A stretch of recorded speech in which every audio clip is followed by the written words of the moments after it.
what's going on right now in the back. There's a bunch of wrestlers signing contracts.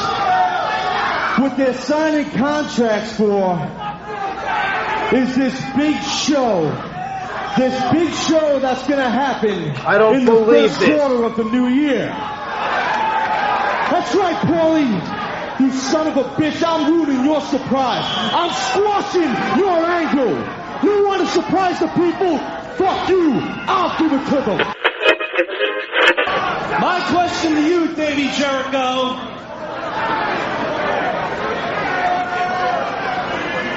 Is what are you gonna do when the blue guy and Big Stevie Cool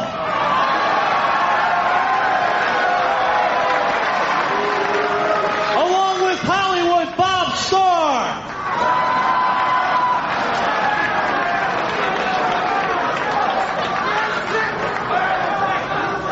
send your little midget ass back to WCW, punk ass? Once again, the winner of the contest, Mr. D. If you wouldn't mind, could you please move your massive body out of my way and out of the view of the camera, fat boy. And now Taz! He's got the Taz mission, the cut, the hard command! The lights are out! And there's someone in the ring with Taz!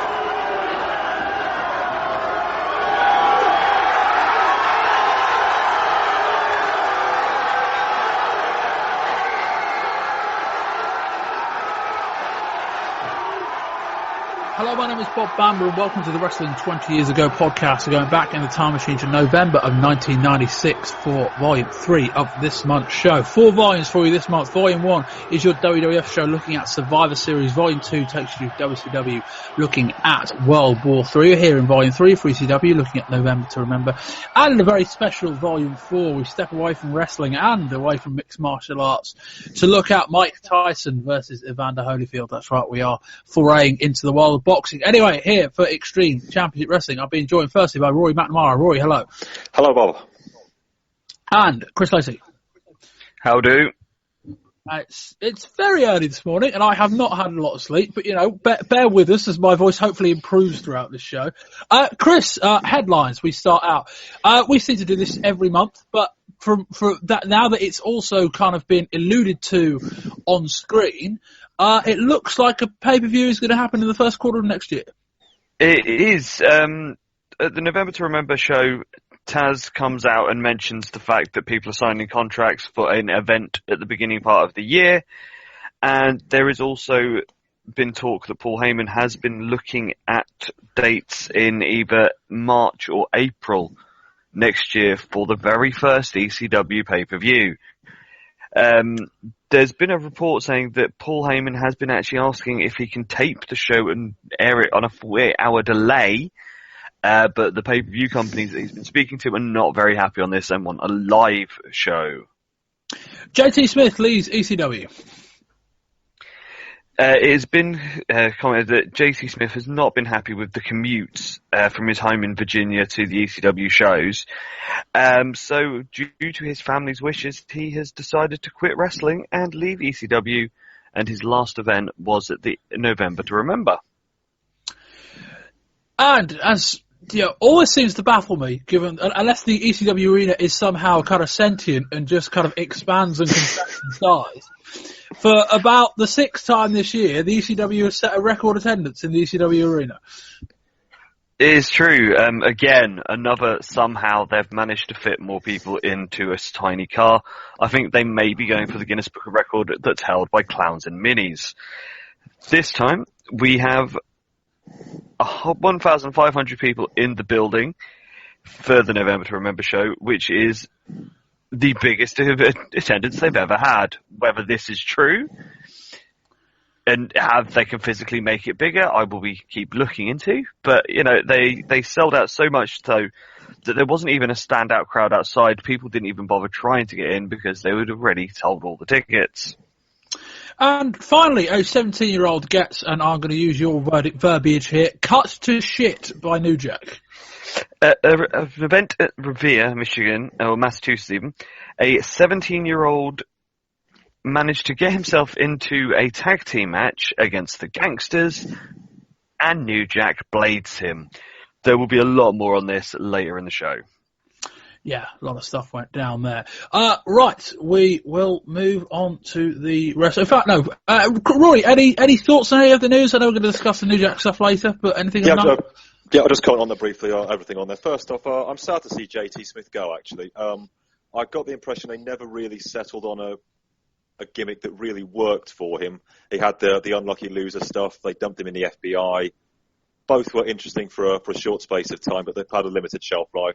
I've always been fairly impressed by him in the ring. He always has a major screw up in him, but he's always been a decent to good standard ECW worker. He's always done what's been asked of him, and so I'm quite sad to see him go. As far as record attendance goes, I half expected to see Gene Oakland in the ring announcing 1,500 fans at November to Remember. They missed the trick on that one. And as far as pay-per-view is concerned, I say they mentioned it at the big show, but even so, I could be sat down 1 minute before airtime with my popcorn and my drink and my order number in my hand, and I would still not believe that the pay-per-view is going to go up and running. So, as I've said many times when I've been on the ECW shows, even now I will believe it when I see it. Can't really disagree with any of that. Chris, any more thoughts? No, as I said, it's looking a bit more the pay-per-view is going ahead with the fact that he's sort of trying to get contracts signed and things like that. So plans are definitely more afoot than we're thinking about it and we're asking the question. But as Rory says, until it's actually on the air, with a lot of things with ECW, it can change at a drop of a hat. Can indeed. February 4th, 1995, double tables. Sabu and Taz defeat the Public Enemy for the ECW World Tag Team Championship. Many feel it's a turning point in both men's careers. April 8th, 1995, one of the most controversial nights in ECW history, the three-way dance. Sabu is publicly fired from Extreme Championship Wrestling. The November to Remember 1995, Sabu returns to ECW and Taz's shocking betrayal, which he blames on the fact that ECW would bring back Sabu. For 1 year, Taz has called out Sabu and has claimed that the only thing holding Sabu back has been fear. Well, tonight, I'm here to set the record straight. Because there was one man that I consulted before bringing Sabu back to ECW. One man who I went to for his blessing. One man who could have stopped the return of Sabu. And that one man was Taz. The deal between the three of us was very simple. Sabu would be brought back to ECW because it was right for business, because the fans demanded it, because it was the best thing overall for the health of the company. And Taz would leave him alone. Let bygones be bygones. Forget the three-way dance. He'd always leave Sabu alone. He gave me his word. As a friend, as a man. Sabu gave me the same promise. He would forget about Taz. He would put it behind him. He would let the past be the past. And he gave me his word as a man of honor. He gave me his word as my friend. For 1 year, Taz has called Sabu out to the ring because Taz has known for 1 year that Sabu will not answer the challenge. He cannot answer the challenge because he gave me his word. Because for 1 year, Sabu has been a man of his word. He's been a true friend. And while we here at ECW all cherish Taz's credibility, we cherish his physical gifts. We love to compare him to wrestlers in other organizations because we know exactly how gifted this athlete can be. But the man with the body of a baby gorilla does not have the mental maturity to match his physical maturity. Because he's never gotten over the jealousy. He's never gotten over the rage. He's never gotten over the envy. For 1 year, he has called out Sabu because he knows in his heart that Sabu cannot answer the challenge without going back on his word to his friend. Now that, my friends, is the truth, which is the one thing in this world besides Sabu that Taz is not man enough yet to handle. Alright, of all the ECW shows we've done, this is probably the most... We're going to skim through TV probably as quickly as we can. We've got a very long show to review and then another couple of TV episodes where very little of note actually happens. So this is going to be a very live event heavy show. But we'll start with TV on the 5th of November. Amazingly, we opened up with a clip of Ultimate Jeopardy that, using the fan cam footage, make Douglas grabbing Pitbull 1 look completely boring. I don't know how they managed that, but it was such a bad angle. We're in New York. We see the Pittsburgh Steel team attempt to get on Shane Douglas's good side. That doesn't work as Pitbull 2 is in complete control in a handicap match. Douglas interrupts Styles in studio and says there's a bounty on Pitbull 2's head. Cut back to the ring. Pitbull 2 wins a squash, then beats up Douglas post-match until Brian Lee runs out for the 2-on-1. They brawl around the arena and even into the production trucks, which are parked up in full view of the ring, which is quite fun. They end up climbing on top of the truck. Pitbull then gets chokeslammed off the truck, and I think it's Nova and Meanie who've stacked about 3 tables on top of each other. And Pitbull 2 satisfyingly just pancakes down through them very, very well. That was really quite nice. We get the Piccoli and Doug Furness match from last month. As I said last month, seek this out for a really good finish. We return to New York for a match between Douglas and Dreamer. Brian Lee gets involved, smashes Dreamer over the head with a garbage can, then makes Dreamer watch as Douglas puts a full Nelson on Bueller. Mikey runs out into a primetime slam, as does Devin Storm and the Pittsburgh Jobbers. They're basically saying plans have changed for Douglas match. The Douglas match is earlier advertised, with Pitbull 2 now written off the show. It's Douglas and Lee versus Dreamer. And well, there's only one man Dreamer can call on now. We end the show with the usual montage of interviews, and the thing finishes with Tommy Dreamer on his car phone. Put me through to Double Cross Ranch. We begin November the 12th with a video package on Terry Funk. He really does look old these days. We see highlights from Devon beating Bubba Ray. We then see a horrid slow-mo of Big Dick Dudley taking a double chair shot from Axel and Devon. Security has to break up a fight between Big Dick and Devon. Devon and Axel battle over who should fight him first when Joel Gertner shows up. Gertner suggests they press charges. Security agree, and seemingly Big Dick Dudley gets led away in a police car. This show is just a build to November to Remember. We see highlights from Sabu and Van Dam versus Crawford and Furness from High Incident last month. We then see Too Cold Scorpio versus David Morton, Tyler Jericho. You can tell something is up as Scorpio is beating people with top rope moves again. Taz runs out and floors him with a Taz Flex and the Taz Mission. Paulie cuts a promo in the dark. He says Taz greenlit Sabu's return because it was right for business and because the fans demanded it. As in return would leave him alone. And we move on to November to Remember. Rory can kick us off with the results. Oh, I can indeed. Stevie Richards defeated David Tyler Morton Jericho. Axel Rotten defeated Hack Myers. Bubba Ray Dudley defeated Devon Dudley. The Eliminators fought Rob Van Dam and Sabu to a time limit draw in their number one contender match for the World Tag Team Championships. Chris Candido defeated Mikey Whitwreck.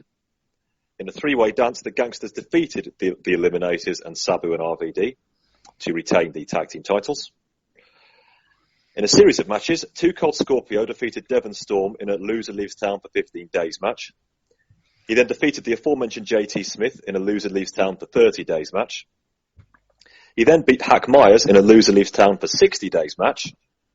But in a loser leaves town for 1 year match, he was beaten by Lewis Piccoli.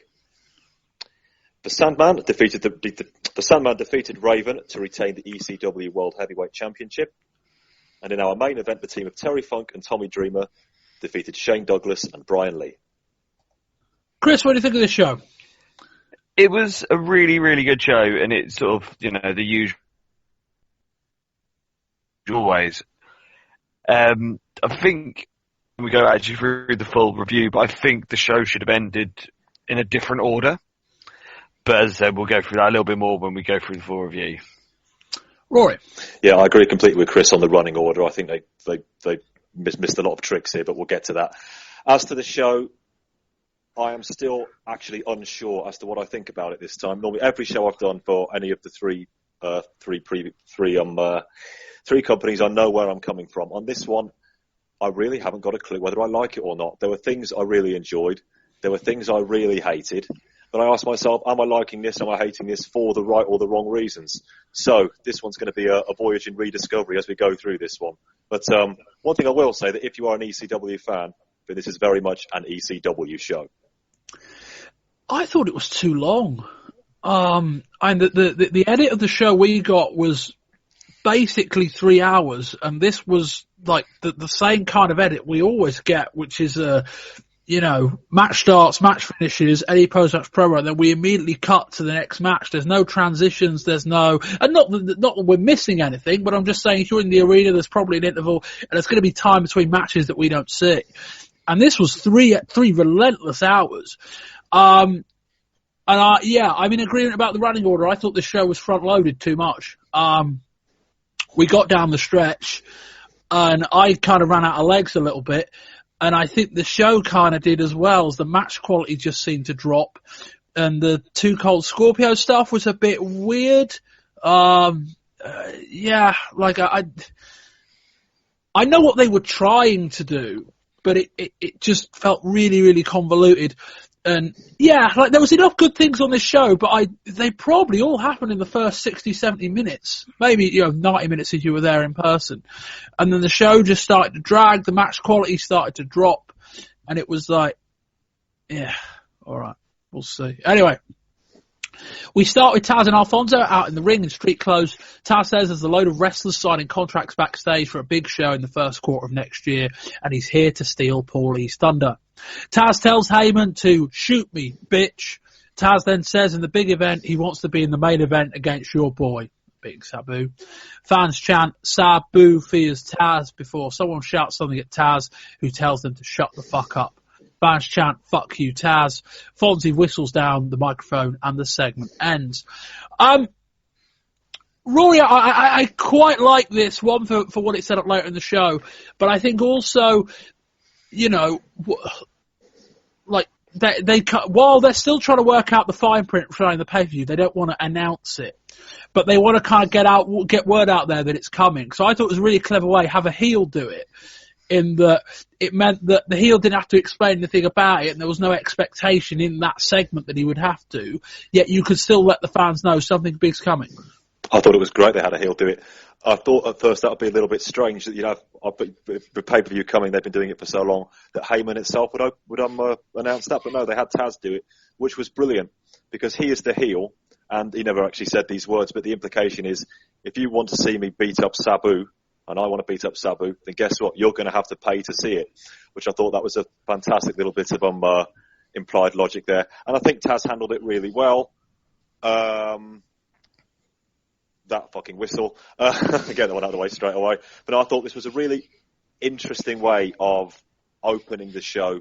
And it does indicate to me that ECW are very, very serious about this pay-per-view, and I really, really hope it does come off, because they've got their big marquee match, which they have already been building pretty much all throughout this year.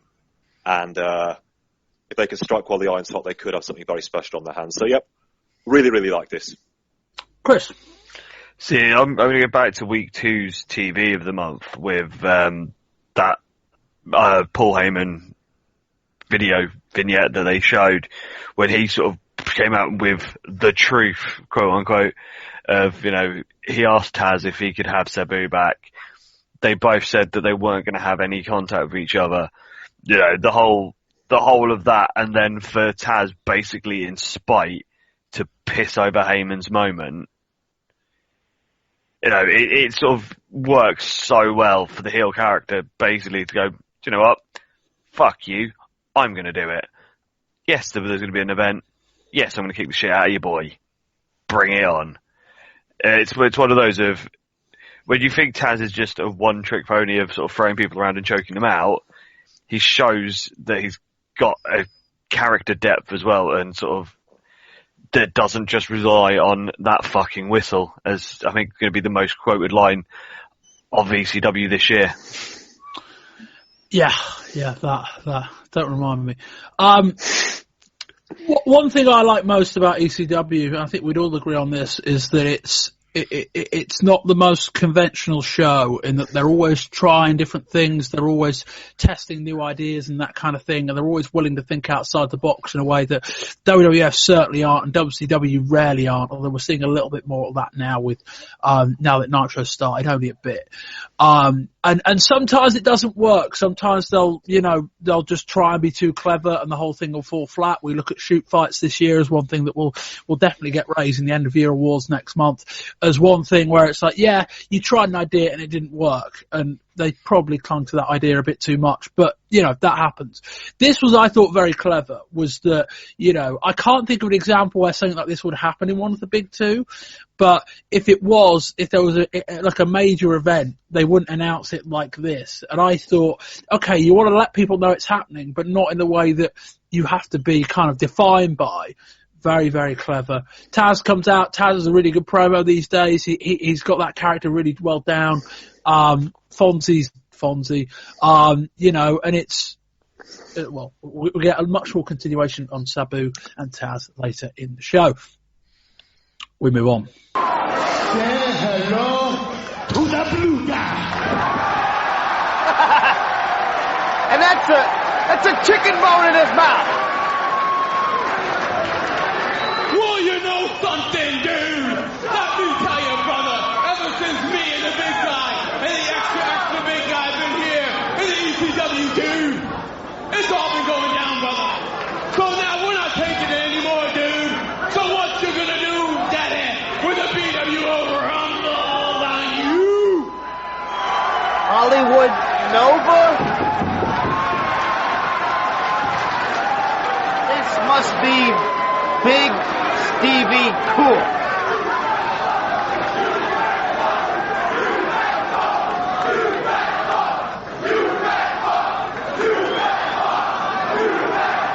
Look at him.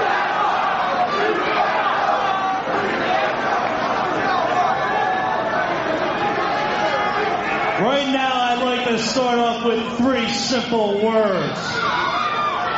We're taking over! God help us.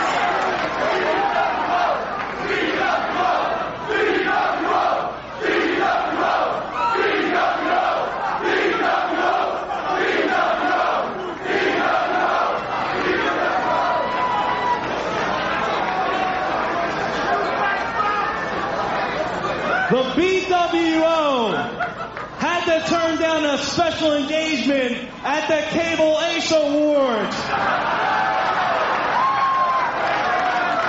with billionaire Ted.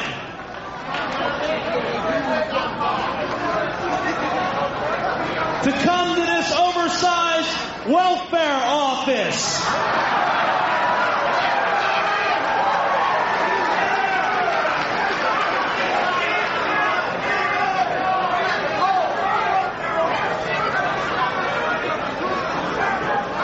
My question to you, Davey Jericho,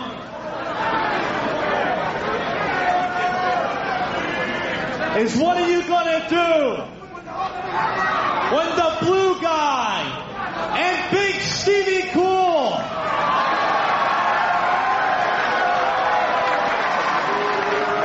along with Hollywood Bob Starr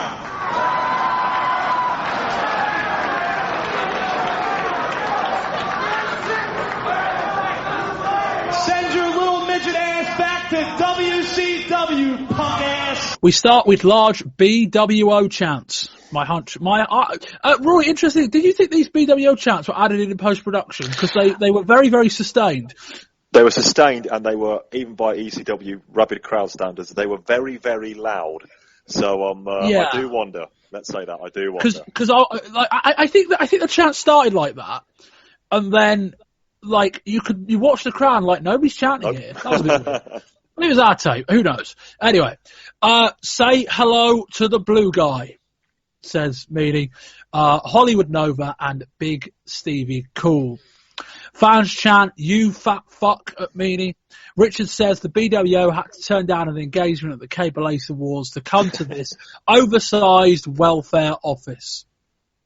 What you gonna do when the blue guy and Big Stevie Cool and Hollywood Bob Starr send your little midget ass back to WCW? The three pose, which is really good, and they've even got people holding BWO placards in the crowd like the NWO had on Nitro. Chris, it's a shame that Stevie Richards is so good at comedy because I think people forget that he's just excellent. It is one of those I think, especially this last sort of couple of months with a lot of the parody work is shown that, the sort of focus on him has been more of the comedy. You've had the Kiss, now had BWO, you've had the Public Enemy things. But what's always forgotten is how good of an in-ring worker he is. But if it takes the comedy stuff to get him noticed, I reckon he could turn up in one of the big two. Would he get this kind of freedom, though? Probably not to sort of parody the way that he is. I'll answer my own question. No, he wouldn't. I think is the long and short of it. Yeah. But if it's enough to put a foot in the door for him, what do you think of the segment, get him noticed?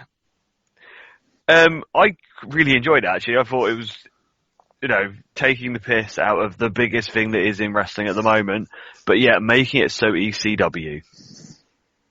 Rory. It works. Sorry, Chris, I managed to cut you off about 4 times during that question. Anything else to add? I won't say anything until you finish. I am done. Right. Rory, I'm going to do the same to you as well. What do you think? He's taking over.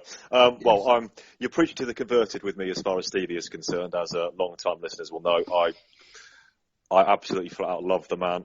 Every time he appears, a smile just is there on my face straight away because I know I'm going to be riotously entertained by somebody who has a real sense and flair for genuine comic timing, which in the wrestling business, certainly these days, is as rare as hen's teeth. The man is pure gold, and I could watch his comedy skits all day.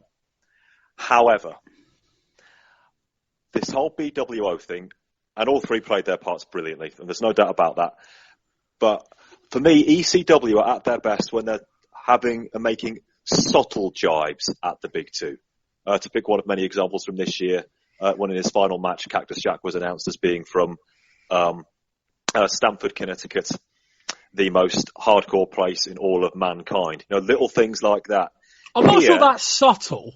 No, I thought it was much more subtle than this saying, there's a big thing in WCW called... And here's the blue one. I'm not saying... This isn't a jive. This is parody, isn't it? Yes, it's parody. It's parody can only get you so far. For example, the Kiss thing was great a couple of months ago, but they only did it once. I get the impression, I could be wrong, I get the impression that this BWO thing is going to run for at least a little while. And I say, if anybody can make it work, it is Stevie. But for me, it was just a little bit too obvious, as entertaining as it undoubtedly was, because of the muss that was involved. I thought this was really good. I'll praise Richards, and I'm going to praise him in the match in a minute as well.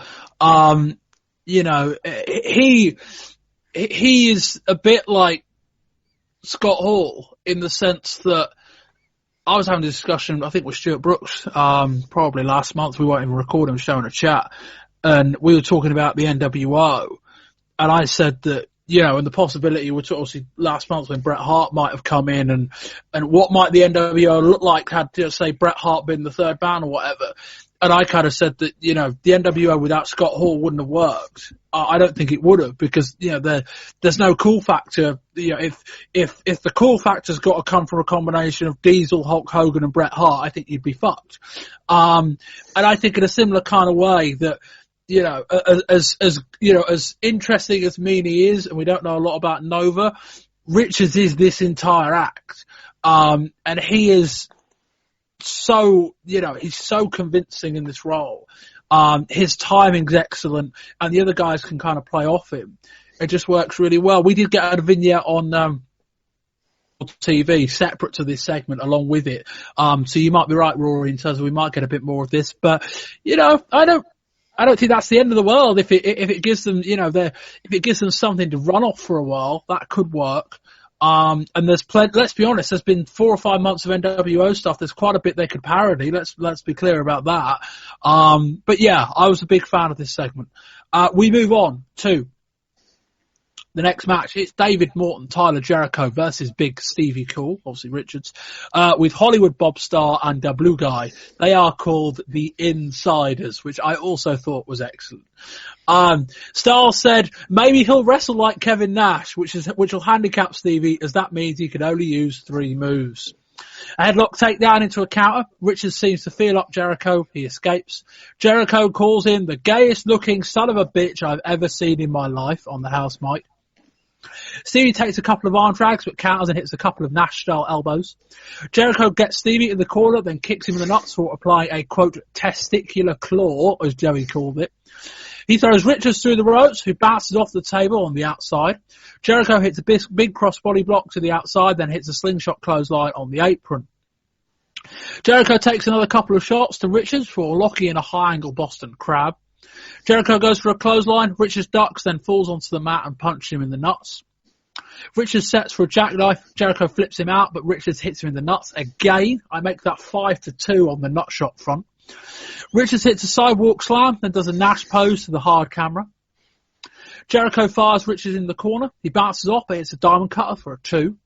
Crowd chant for a DDT. Stevie blocks a sunset flip, then sits on Jericho for a pin, but nearly loses it after a counter. Richards gets planted on his head, but only for a 2. Jericho hits a Hurricane Rana from the second rope for a 2. Richards comes off the ropes, hits a lovely-looking jackknife powerbomb, but Jericho kicks out. Richards stands in the corner, tunes up the band Shawn Michaels style, but Jericho ducks the super kick, hits the low blow, and almost wins it. Richards comes off the top rope, ducks the clothesline, smashes a lovely super kick for the win. I very much like that. Chris, what do you think? This, once again, is a really good opener for a show, but it also shows that Stevie, even though, yes, we sort of said look at him for the comedy side, it's such a really good worker in the ring, and that's a fact that's sometimes often forgotten, that how good he can do matches and how technically sound he is. This other kid, who they clearly don't know what they're going to give him his name, because they just seem to have literally picked, let's take 4 random names and put them together, could be sort of fairly good. He looks like, he's got something about him. Whether he will just be another ECW jobber that does nothing, who knows, but I really hope they give him a proper name instead of, just throwing 4 at it. But as I said, as an opener for a show, it's a good wrestling match to open the show. It wouldn't surprise me down ECW if they just give him more names. That is true. Why stop at 4? Rory, what do you think? Really good opener, I thought. Exactly how you want to begin a show. Say Stevie's so good in the ring. I sometimes almost wonder if, because he is so brilliant on the mic, etc., that we're almost supposed to forget that he's as good as he is in the ring. It's almost holding him back as much as I hate saying that, because he's got character down, he's got a pretty good moveset, his selling is excellent, his timing is terrific. He is a great worker. It's the first time I've seen Johnny Four Names, and I was really impressed by him as well. He worked a sort of fiery babyface style. His leg work was excellent. I don't know who actually laid out this match. I did zone out a little bit after the 10 millionth ball shot, but hey ho. And Stevie Richards, best super kick in the business. So yeah, good length, good opener, and I have no complaints here whatsoever. Yeah, I thought this was really good. We talk about Richards' comedy timing on promos. His comedy timing in ring is excellent too. This was a really fun match. You just see Richards having a bit of fun and parodying, basically Kevin Nash and then later Shawn Michaels. And it worked really well. The crowd were invested. It was early on the show. And that's the thing, there's a lot of stuff that gets filed under comedy generally isn't very good in ring. generally, you often see one or the other. But Richards manages to make it both work, which is incredible testimony to how good he is. Really fun match. We talk about this show being really good up front. This was one of the reasons why. I think, there's,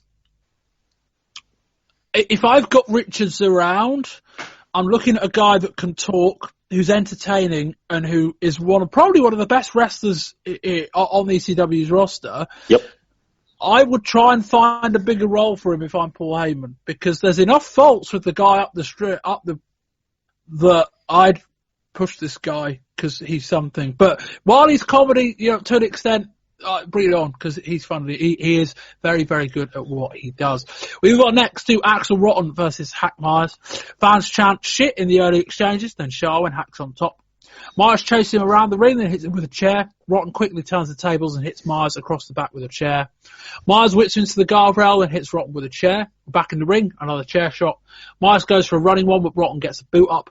Myers takes a massive chair swing, and thankfully, Rotten gets his hands up. Myers gets off the top, basically falls off, and Rotten kind of aims him in the direction of the chair on the floor. He then hits a pedigree onto the chair, and that will do that. Rory. Okay, this is what we normally describe as it was what it was, which is code for this match was a bit crap, really. It was, as an example of two big guys waddling around hitting each other with chairs, just waiting to get the go-home sign. I suppose it was a fair example of that. But I wasn't into this one at all. I think Hack Myers only really exists so people can chant Shah when he's doing those punches. Rotten means less than nothing these days. At least it was short. Definitely nothing to write home about here, but it was short. It gave Shah a win. Move on quickly. Chris. Well, when you see these two in the ring together, you know exactly what you're going to get. You don't even need to watch the match. You know exactly how it's going to go. It was a walking brawl. It is, what you expect with these two, and it was at the same level as you would expect for these two. It was a bit shit. But, it is as it is, and sometimes, ECW's brawling style works better when you're not putting the two that just brawl together. It was a bit shit, probably sums it up. We'll move on. Devon Dudley versus Bubba Ray Dudley.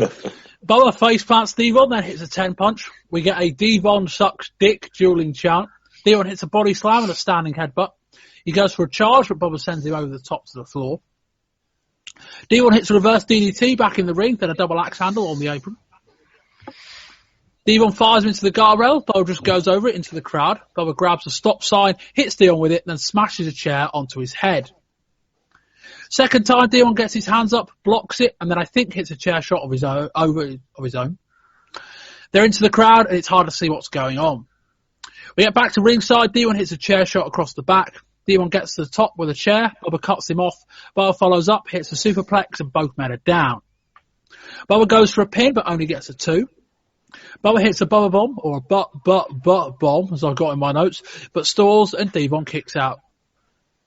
Devon goes to the top, hits a diving headbutt, and Bubba manages to kick out. That gets a lot of groan and boos, I think towards the ref. It could just be the booking, I suppose. Bubba blocks a chair shot. Devon cuts him off, but seems like the fans might have given up on the match. Bubba fires Devon off of the ropes, launches Devon up in the air, and hits a diamond cutter. That was fucking tremendous. Fired him off the ropes, flung him upwards in the air, and then caught him on the way down with a diamond cutter. Fantastic. Bubba wins the match. Anyway, post-match. Joel Gertner's here. Gertner announces Devon as the winner. Bubba looks confused. Gertner says, in my expert opinion, Devon won the contest long before you executed your mediocre pinfall attempt. He won the contest on points. Bubba walks towards him. If you wouldn't mind, could you please move your massive body out of the view of the camera? Fat boy. Bubba grabs him, goes for a Bubba bomb, but out comes Axel, who levels Bubba with a sign, with a chair. That makes more sense. Here's Spike Dudley. Spike cleans house, hits a bulldog running up the turnbuckle. Spike runs into a clothesline from Axel, and then Axel and Gertner, yes, Gertner, take control. Out comes Big Dick Dudley. Devon and Axel clear off, but Gertner doesn't know what's coming. Gertner gets surrounded by Dick, and Bubba begs off. God, there's a line. Gertner gets surrounded by Dick. There we go. You can tell I don't read these notes when we go on air.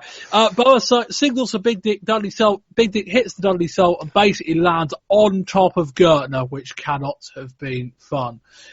Chris, what do you think of all this? Well, seeing the fact that last month I was done with the Dudley feud, after this match, I'm actually quite happy and I want to see more of it. What a difference a couple of weeks can make. Bubba and Devon, the match was, as you'd expect, a big boy brawl, but Bubba has got some real good chops in him. That, as you said, the flip or the flapjack diamond cutter finish was absolutely amazing. Why has, Big Dick Dudley only just now found that he can do a moonsault? He should have been doing that a lot earlier. And the quintessential stud muffin getting fucked up, I can watch that again.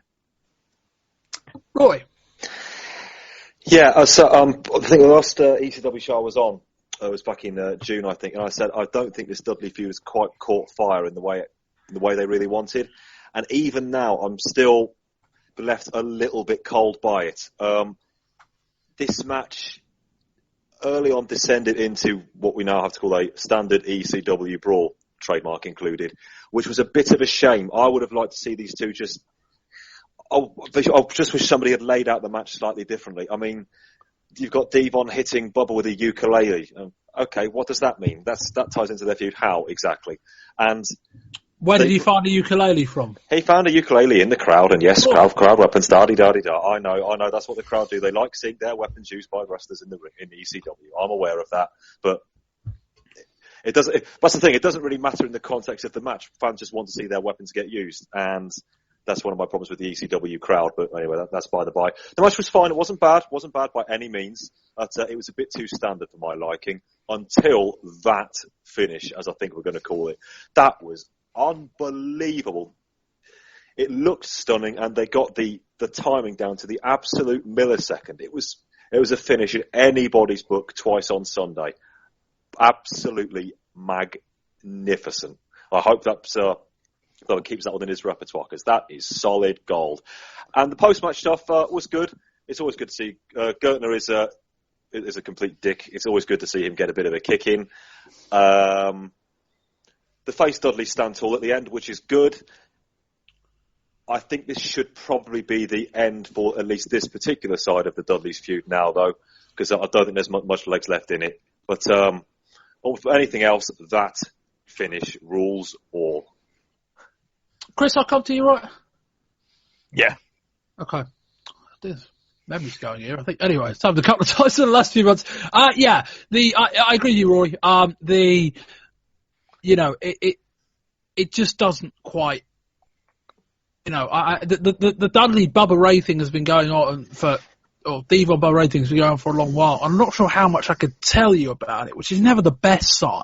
It just feels like a feud that's just happening. The matches are all exactly the same as this one kind of was, admittedly, with a fucking brilliant ending. But other than that, it's like, okay, it's almost like they're kind of married to this Dudley thing because they're all in quote unquote the same family, so they kind of got to be perpetually feuding with each other.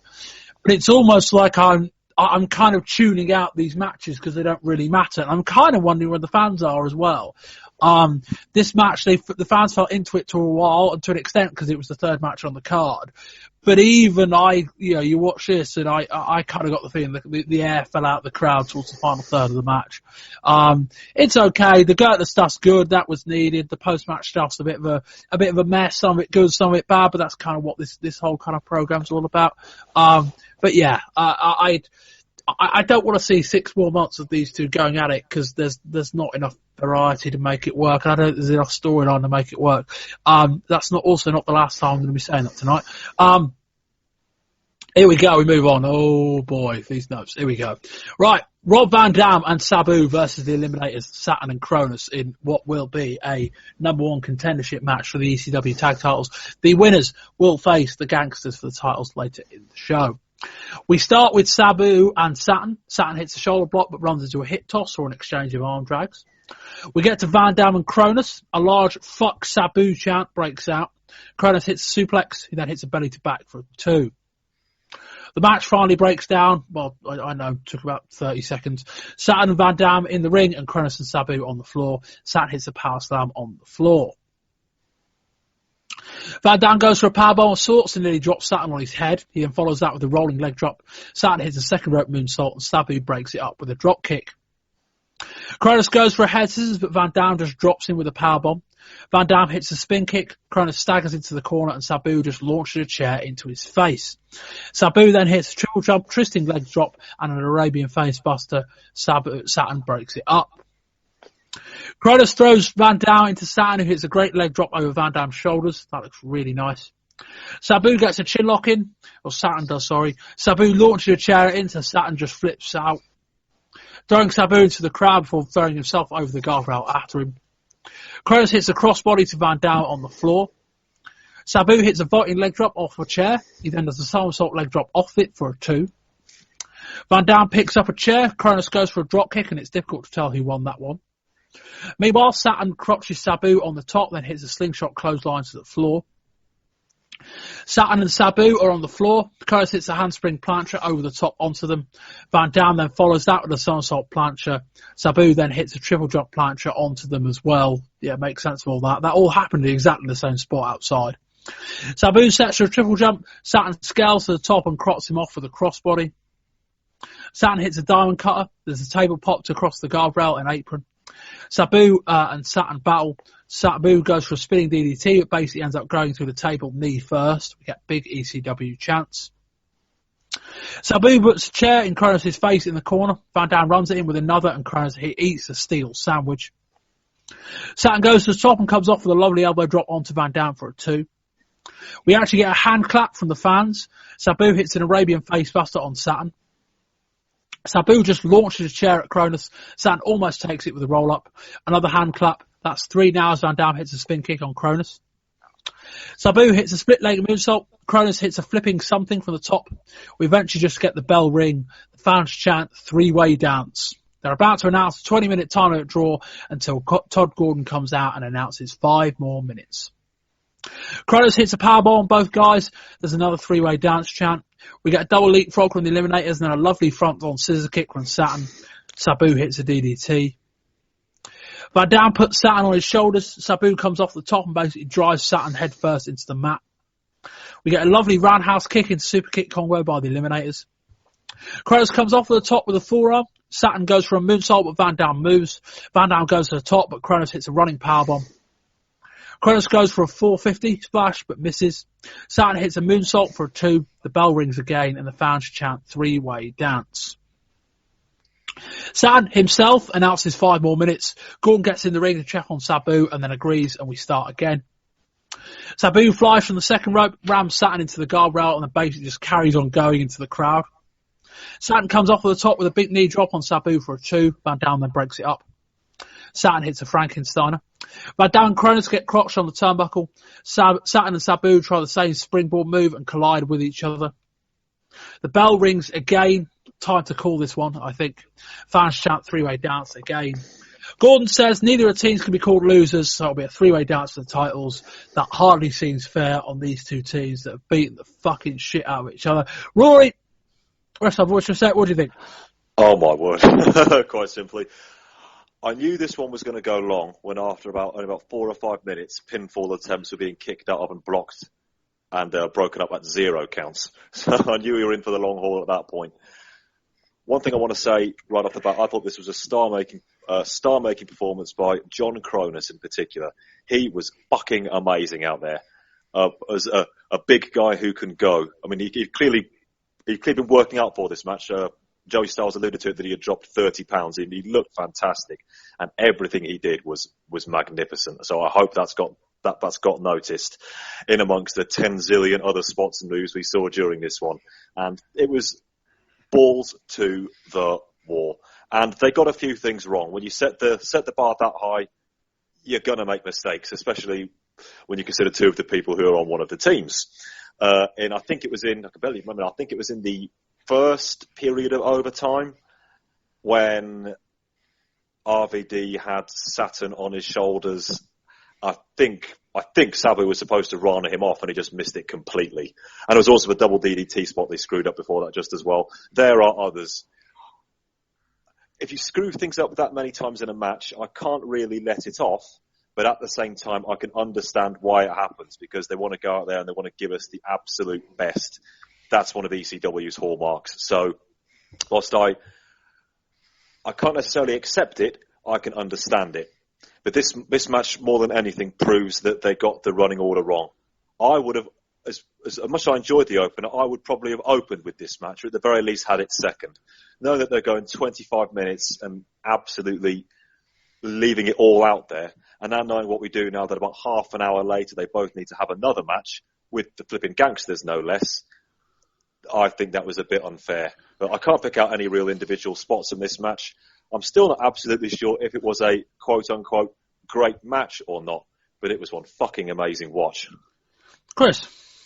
Well, I have to go with Rory there. Cronus deserves like massive pops for this one.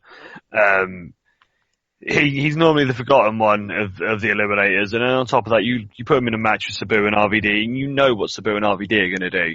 You know the flip-de-doos and the stuff that they somehow manage to come up with every time. But the fact that Cronus shone in this just shows how good he is. Talking about Sabu and, just making random moves up, what the fuck was he coming up with? The chair flip somersault leg drop. I know. I'm going to put a chair down. I'm going to jump off it with one foot, do a somersault leg drop. Why not? Does he come up with this shit? Is it literally like, I reckon I could do that. Let's try it. What's more concerning is the stuff that he comes up with that he decides he can't do. Like what does Sabu think is too dangerous? What's missing the cut in these matches? I don't know, but that worries me more. Yeah. As Rory said, this is an amazing match. There's too many spots and too many moments to sort of list them all off as sort of where Sabu and RVD do stuff that only those two can do. You've got Saturn, who I think is just as crazy as Sabu, who just doesn't have the agility that Sabu has. I think if he did, he would be doing some of that shit too. My only little gripe with this is the 5 more minutes overtimes. The first one might have been about 5 minutes. The second one was about 2. And I think that, I know it was obviously needed because they were going to the draw and then they were going to have another match afterwards. But you can tell the difference in time, where especially when they're not doing as much in that second period, and the time was that much quicker, it did sort of a bit of a downer on it. Chris, has the 5 more minutes thing ever worked in wrestling? No, it never works. But the fans are going to chant it. Well, the fans actually didn't chant it. Funny enough, they got the bell rang and they started chanting 3-way down. But yeah, we've seen it quite a few times. I think the Pillman Johnny B. Bad match in WCW that went half an hour, I think was 20 plus 5 plus 3 or something like that. And we see it in ECW quite a bit. We see it fairly often. I just don't think it works. It breaks up the rhythm of the match. And inevitably, if you did one and you had a finish, alright. But when you do another, why say if we want to look at this really logically, why say 5 more minutes? And then get to the end of the 5 minutes and then say, we'll do 5 more. No, just, carry on. Can't the first time say we're going to have a winner. Yeah. And then, I don't know, obviously you want to get to a draw, so I don't know how you do that. Maybe say, whatever.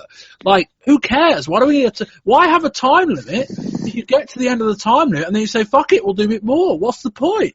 But anyway. Use a football analogy, it should be next goal wins. Just, if they're going to do that, if you're going to have we need to continue on, either have next goal wins or call it the draw. What do you mean next goal wins? Isn't that just the next pinfall? Well, sort of do something where, you do something that it goes until someone gets the pin. Instead of, 5 more minutes, 5 more minutes. Well, that's just a match, isn't it? Fair point. Yeah, I mean, all right, I'm being a bit picky, but I just think the whole 5 more minutes added on time thing, if Storm can make it work, fair fucks, but I think it's harder than people probably think. This match was predictably really fucking good. I agree with Rory. I don't even know if it was a great match. It's the usual Sabu Van Dam thing. There's so much fucking shit going on. Like, it's very difficult to follow. My notes, as you can tell, were very, very long. But it was just really good. Like, we see about Cronos, only to an extent, quite rightly, because we're probably more going to be inclined to single out Van Dam and Sabu, and to a certain extent Saturn, who generally does more crazy shit. But Cronos deserves his pops for the shape he's in and the stuff he did in this match, as they all did. It was a really, really good match. But I couldn't help, Rory, getting to the end of the match, and as I say, you two have praised it, and I could do for a while, but I'm not going to. I couldn't help feeling, get to the end of the match and thinking, this seems a trifle unfair on both of these sides, that they've got to go out later on in the same night and wrestle another match. Exactly. They're out there giving it their all, and I mean their all, for 25, 30 minutes, and then they've got to go in there with the gangsters, no less, about half an hour later. I thought that was really, really unfair. And I say, if they were going to do a draw, just drop the 5 more minutes of rubbish. Nobody believes it. If you're going to do a 30-minute Broadway, do a 30-minute Broadway. But for these guys, give them a chance to recover and do it earlier in the show. Yeah. Anyway, we'll move on. Mike Whitwreck versus Chris Candina. Candina grabs the mic and basically has got all the fans demanding, all the fans are demanding, Sonny, she's not fucking here. We get a lovely exchange between the two, full of counters. Mike hits a lovely Northern Light suplex to the bridge for a 2, then hits a Frankensteiner over the top to the floor. Mikey goes up top and hits a clothesline to Candino in the crowd. Back in the ring, Mikey goes for a shoulder tackle from the top, but Candino slams him. Candino hits a leg drop from the second rope, then goes for a powerbomb, but Mikey slides over the top. To sit out powerbomb for a 2, Mikey hits a back body drop. Candino hits a Hurricane Rana for a 2. Mikey kicks out and Candino shouts, "What the fuck?" at the referee. For a big headbutt, but eats the canvas.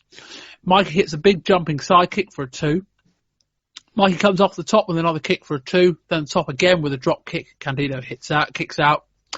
Candino hits a low blow. Mikey goes for a roll-up, then a moonsault, but Candino really, really well catches him, hits a tombstone, but he can't capitalise. Candino hits a powerbomb from the second rope and pins Mikey for the win. Candino grabs the microphone. He says he spent the last 2 years carrying pieces of shit, but tonight Mikey was the one doing that. Rory. Good stuff here. Really enjoyed this. Really great to see Chris Candido being Chris Candido and not being some fitness guy who's why am I supposed to care about you just because you like keeping fit? Okay, fair enough. That's just WWF characterization for you. This guy can go. This guy can really go. He's got the tools. He's got a great look. His moveset is down. His stuff looks powerful. He's good on defense when he needs to be, and I think he's in the right place from an in-ring perspective. Mikey is now Mikey, and that is a positive. If we said Mikey is Mikey a year ago, you know what I would have meant.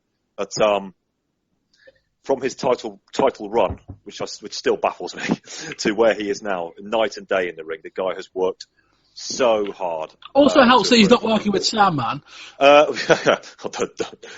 Don't get me started on that one. But he's worked so hard to improve, and he is now, I say it every time, but rightly so, he is, and this is no criticism, he is a good hand. His role now is pretty much the ECW equivalent of a jobber to the stars. But, I don't have a problem with that. I think he's always going to be popular. People are always going to like him. He's always going to give anybody a good to very good match. And the right person won. Some really good spots. The catch into the stomp tombstone was a real thumbs up. These two worked well together, and they gave us a really fun 11, 12-minute match. So again, thumbs up here. Yeah, sorry, I briefly forgot what I even mentioned, the tombstone. Yeah, that was really good.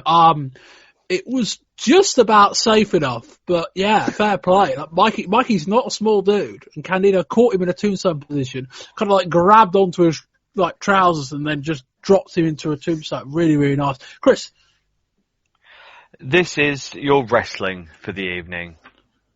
You know, as we've always said when we're having ECW, we get a bit of everything, and when they do the wrestling really bloody well. Obviously, Mikey before of being like a really good worker, but this match actually was so much of a showcase for Candido of what the fuck were WWF doing with him and wasting him when you have this guy that's this fucking good. You know, obviously the whole Body Donna spiel was absolute garbage, but here he can be himself. He's showing how good of a wrestler he is, and probably the reason why the WWF signed him as well. And to get this and more of it, I'll be happy with it. Yeah, just a good match. You know, between two good guys. I agree with Rory. I think to an extent, a lot of Mikey's improvement was probably in the first 3 or 4 months of last year. He just kind of got to the point where they started using him as a major character. And as we kind of know with ECW, we're going to get later on tonight, the higher up the roster you get, the worse the people you work with become. So now he's kind of dropped back into mid-card Mikey role, and he's a bit more flexible. He can work with a few more different people. Chris Candido comes in. It's like, oh shit, he's a good worker. We can have a good match. And Mikey's now in a position where things are starting to look good as well. One thing I think, if you watch Mikey's early run in ECW, you can see stuff like, well, he's got moves down, but there's not real much fluidity to it. He's starting to pick up that now too. And you know, we talk about good things about ECW and them utilising their talents. It's a little bit strange that the more Mikey's improved, the less they're using him in major roles. And I know to an extent it's more storyline driven and they just don't have anything for him right now. But he's a bit like Stevie Richards. It's like, I look at the guys you're using and the guys you're not, or the guys you're using less. He'd be a guy that I might push more. Match was good. Candido's in a bit of an odd spot in that, like, he's trying to get heat, but he's wrestling a real babyface style, and the fans kind of respect him, and all of that, all a bit up and down. But yeah, he's a useful addition to the card, and in a show where the match quality is definitely up and down. This match was very much welcomed. We move on to the aforementioned three-way dance. It's the Eliminators, Saturn and Cronus versus Sabu and Rob Van Dam versus the Gangsters, New Jack and Mustafa for the ECW Tag Team titles. It's a big-ass brawl. Sabu lobs the chair at New Jack. The chair bounces off and New Jack and actually unfolds itself. That was probably the best thing of the entire show. He threw a chair at New Jack. It hit New Jack. It then bounced off of New Jack and then unfolded. That was brilliant. Anyway, Sabu launched himself to the floor. This is so hard to follow. I've got in my notes. Mustafa hits a lovely suplex on Sabu. Van Dam is in the crowd with Saturn. I think Saturn and Sabu head towards the entrance. Saturn and Sabu then end up towards the Eagle's Nest. Cronus hits something from the second rope, but we miss it as the camera cuts to Saturn coming off the Eagle's Nest. Van Dam hits a big kick in the ring on Saturn. New Jack is bloodied and is Saturn. He thinks he was coming in, actually, to be honest, where Saturn's concerned. There's a table propped up over the guardrail. Sabu runs through the second rope straight into a chair. Van Dam follows soon after with a plancha. Sabu goes for a triple jump moonsault, but actually pulls out when he sees the table clear. He does it again, stops again, and then just goes through it anyway, but there's nobody there. So Sabu putting himself through a table, no surprise there. Van Dam spots Taz and goes after him, but runs straight into a Taz mission in the R-way. Sabu clocks it before he can do anything, even if he wanted to. He gets hit by a total elimination. He gets pinned, and Van Dam and Sabu are eliminated. New Jack then comes off the top and then gets a win with a pin. I can't remember which one he pinned. Chris, what do you think of this match? It was what you'd expect when you get the Gangsters there. It was a hard-to-follow, ring-wide brawl. Lots of blood, lots of weapons. It's what it should be. Probably not helped by the fact that, two of these teams have just done a 30-minute monster of a match. Really sort of didn't help them going in to start with. But I do like the Taz coming out part of it and sort of distracting them. And that total elimination they hit is beautiful. Rory. If the teams of the Eliminators and RVD Sabu hadn't felt slighted before, they certainly would have done when they found out, despite of all their efforts, going back out there again 20 minutes later, neither one of them was actually even going to be winning the titles. So I'm a rankle with them. Yeah, I'm not sure this match would have been even much better if they hadn't had the 30 minutes, though, having said that, because Gangster's gonna gangster. And it was always going to be a Gangsters match, and there were some notable moments in there. They all seem to raise their own bar. So please do tell them I said that. Good length at 10 minutes. I liked the Taz stuff, and I liked the fact that it was RVD he attacked, as sort of using RVD as some sort of gatekeeper to get to Sabu. I thought that was good, and that tied into the finish quite nicely. It was a very intense. It wasn't just a standard ECW brawl because the gangsters don't do anything by halves. But from this one, I pretty much got what I was expecting, and I'll settle for that just about. But I'm disappointed that neither of the other teams picked up the titles here. Really, I thought they overplayed their hand here. Like the idea of a three-way dance was quite nice, but the execution wasn't really much of any note, and the drama that this match should have had involving these three teams was a lot higher than what we got. It felt like this felt just like any other match, and I'm sure it probably felt different in the arena. I'm sure it did. We always kind of have to say that we're watching these shows, and there's always going to be a different vibe in ring. Fair enough. But it just didn't quite click for me. It wasn't, and to an extent you can't blame them for not going that long, given that, the two of the teams had just, beaten the fuck out of each other for 30 minutes. But I wouldn't have done this match tonight, and I'm not sure I would have done this match at all in this kind of guise. And it also felt a bit strange in that, and I know they've, we reference it later in the show, we reference it on TV afterwards as well. They built a show around a three-way dance, six-man tag before. I don't know why you wouldn't build another event around this match. I know it's November to Remember, it's a big show, but I don't think anyone was any better off for this match. I don't think two teams being pinned really necessarily helped anybody. And to me, it probably would have made a lot more sense if you were going to do the Taz angle in the Isle way. Why not do that in the tag match earlier in the show as a way of having a finish in that match, in the Sabu Van Dam Eliminators match? Yep. Have Taz do that there, have the Eliminators win, and then you can do Eliminators and Gangsters later in the show with the added out of what you got. Rory, it just didn't quite work for me, this. I'm not even sure the match was any good either. I didn't really make a big point of that. I don't think as ECW arena-wide brawls go, I think this was too hard to follow. Yeah, it was too hard to follow, is right to say. It had an intensity level, but that didn't add an extra quality level to it at all. Here I even noticed the big mistakes, even more than I did earlier. I thought Sabu having 3 attempts to leap through the table, that just stretched credibility. There was major selling issues with that particular spot, just waiting for him to do it. It was just things I saw, I'm going to fling myself through a table. That was really ugly. I say, with 3 separate brawls going on, you almost have to just pick and choose one of them and hope you select a good one. It was a mess. A mess with always something to try and do your best to keep an eye on, but a mess is still a mess. And but I do know this match wasn't very good. I wasn't expecting it to be, but I don't think that's much of a defence. No, I think we've said it already, but we need to give the 4 guys involved some caveat to that. In that to an extent, it was the fault of the guys sending them out there. Chris, any more thoughts? No, I think between the 3 of us, we've pretty much covered everything about this one now. Joey Styles introduces Too Cold Scorpio. Styles gives Scorpio a proper farewell. Fans chant, sell out at him. Scorpio says he isn't going to miss any of you motherfuckers. He says he can wrestle in 2 places. Scorpio says he knows there's a tradition of passing the torch, so he says, I'm going to do a job for the next motherfucker that comes out. The next person who comes out has to leave ECW for 15 days. If he loses, out comes Devin Storm. I won't do it. We'll do match for a match. It won't stop at the end of each match because there's one after another here. So we start with Too Cold Scorpio versus Devin Storm. The loser has to leave ECW for 15 days.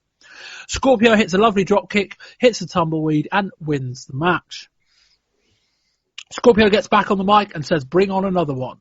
Out comes both Guido and JT Smith. Smith offers himself forward. Scorpio says the loser of this leaves for 30 days. Next up, it's Too Cold Scorpio versus JT Smith. Smith goes for a monkey flip. Scorpio hits a side slam, goes to the top, hits a moonsault, and wins the match again. In my notes, in big capital letters, I've got 2 matches in a row, 2 top rope wins. What the fuck is going on? Out comes Hack Myers. Scorpio says, right, 60 days on this one. So it's Too Cold Scorpio versus Hack Myers in a match where the loser has to leave ECW for 60 days. The first line of my notes simply reads, shit. A big forearm, but only a 2 from Myers. Scorpio hits a belly to back, calls for a 450, hits a 450, and wins the match. Fans seem a bit bummed out by that. Out comes Lewis Piccoli to tend to Myers. So Piccoli ups the ante to 1 year, or Scorpio does, sorry. Scorpio slaps Piccoli. Scorpio says his mystery partner at Survivor Series will be Louis tomorrow night.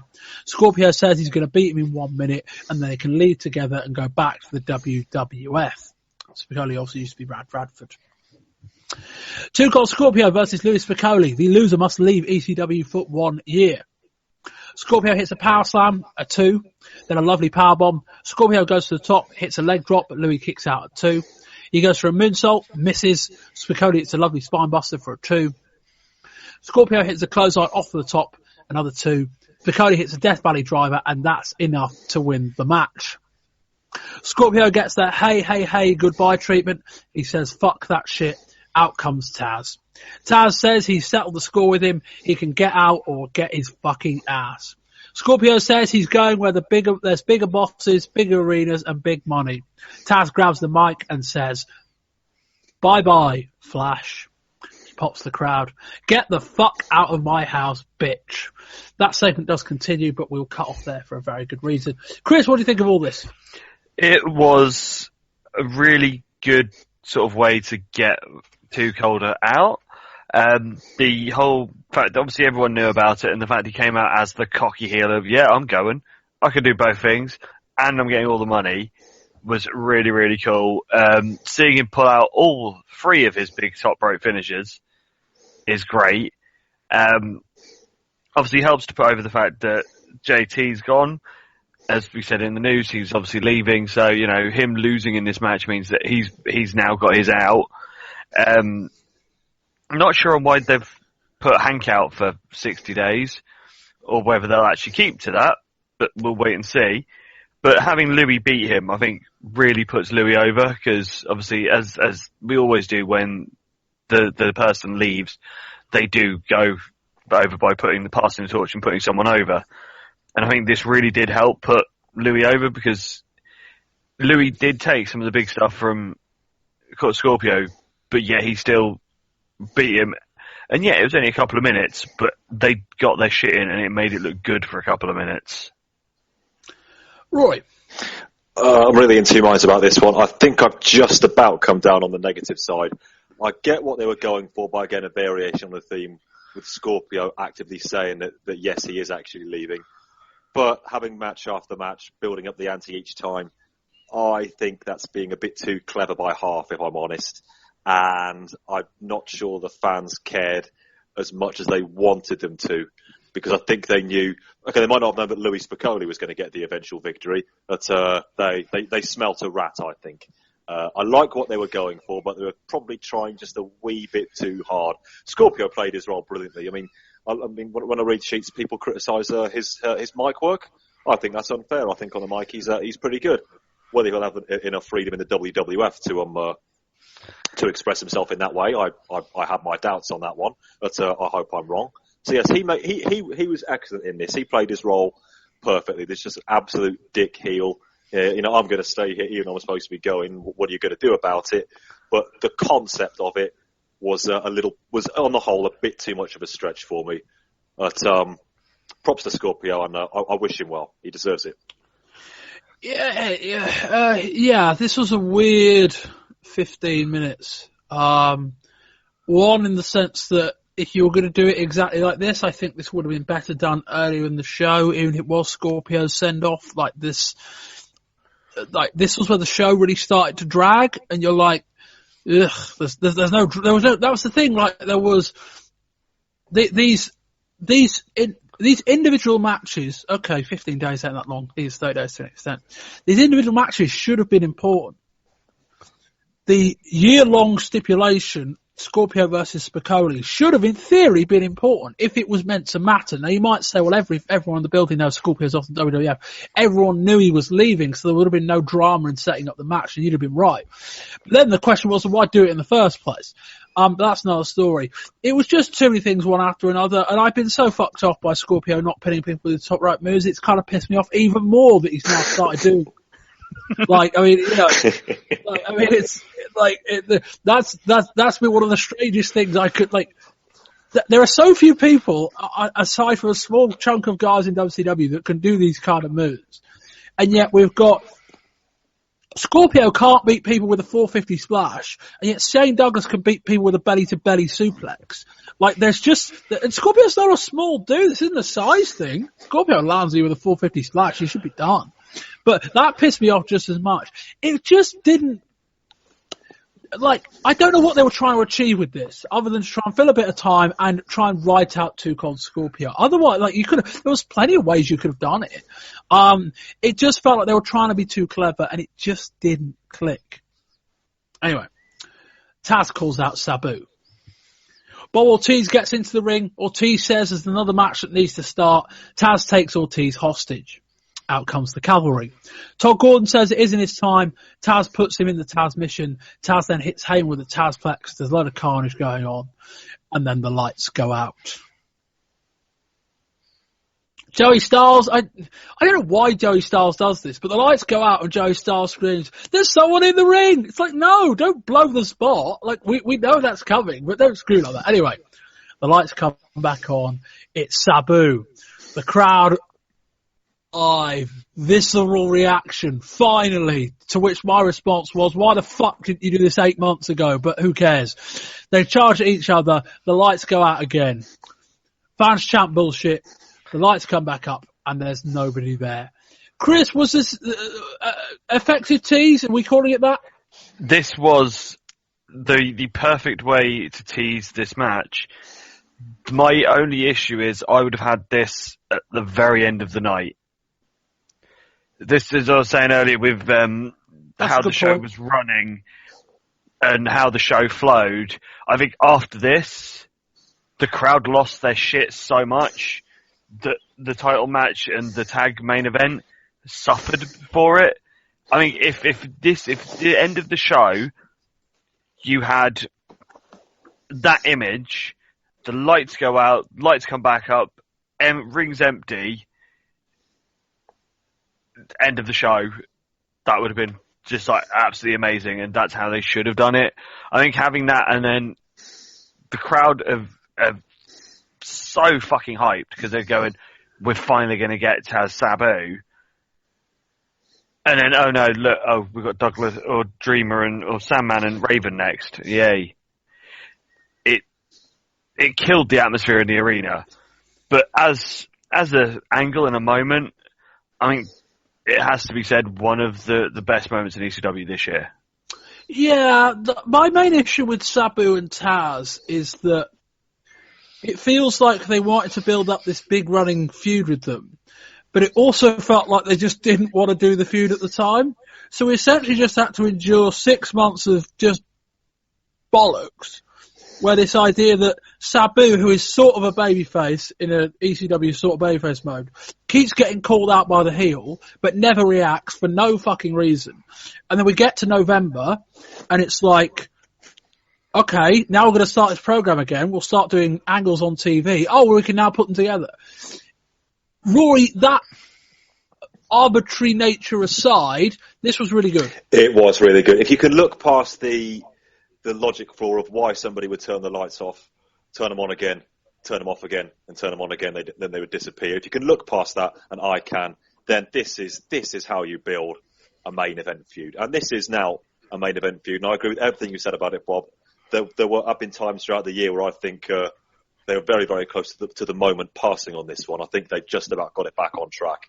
And if their pay-per-view does happen, this is going to be the marquee main event match, and quite rightly so. And I think Chris absolutely nailed it about its placement on the card.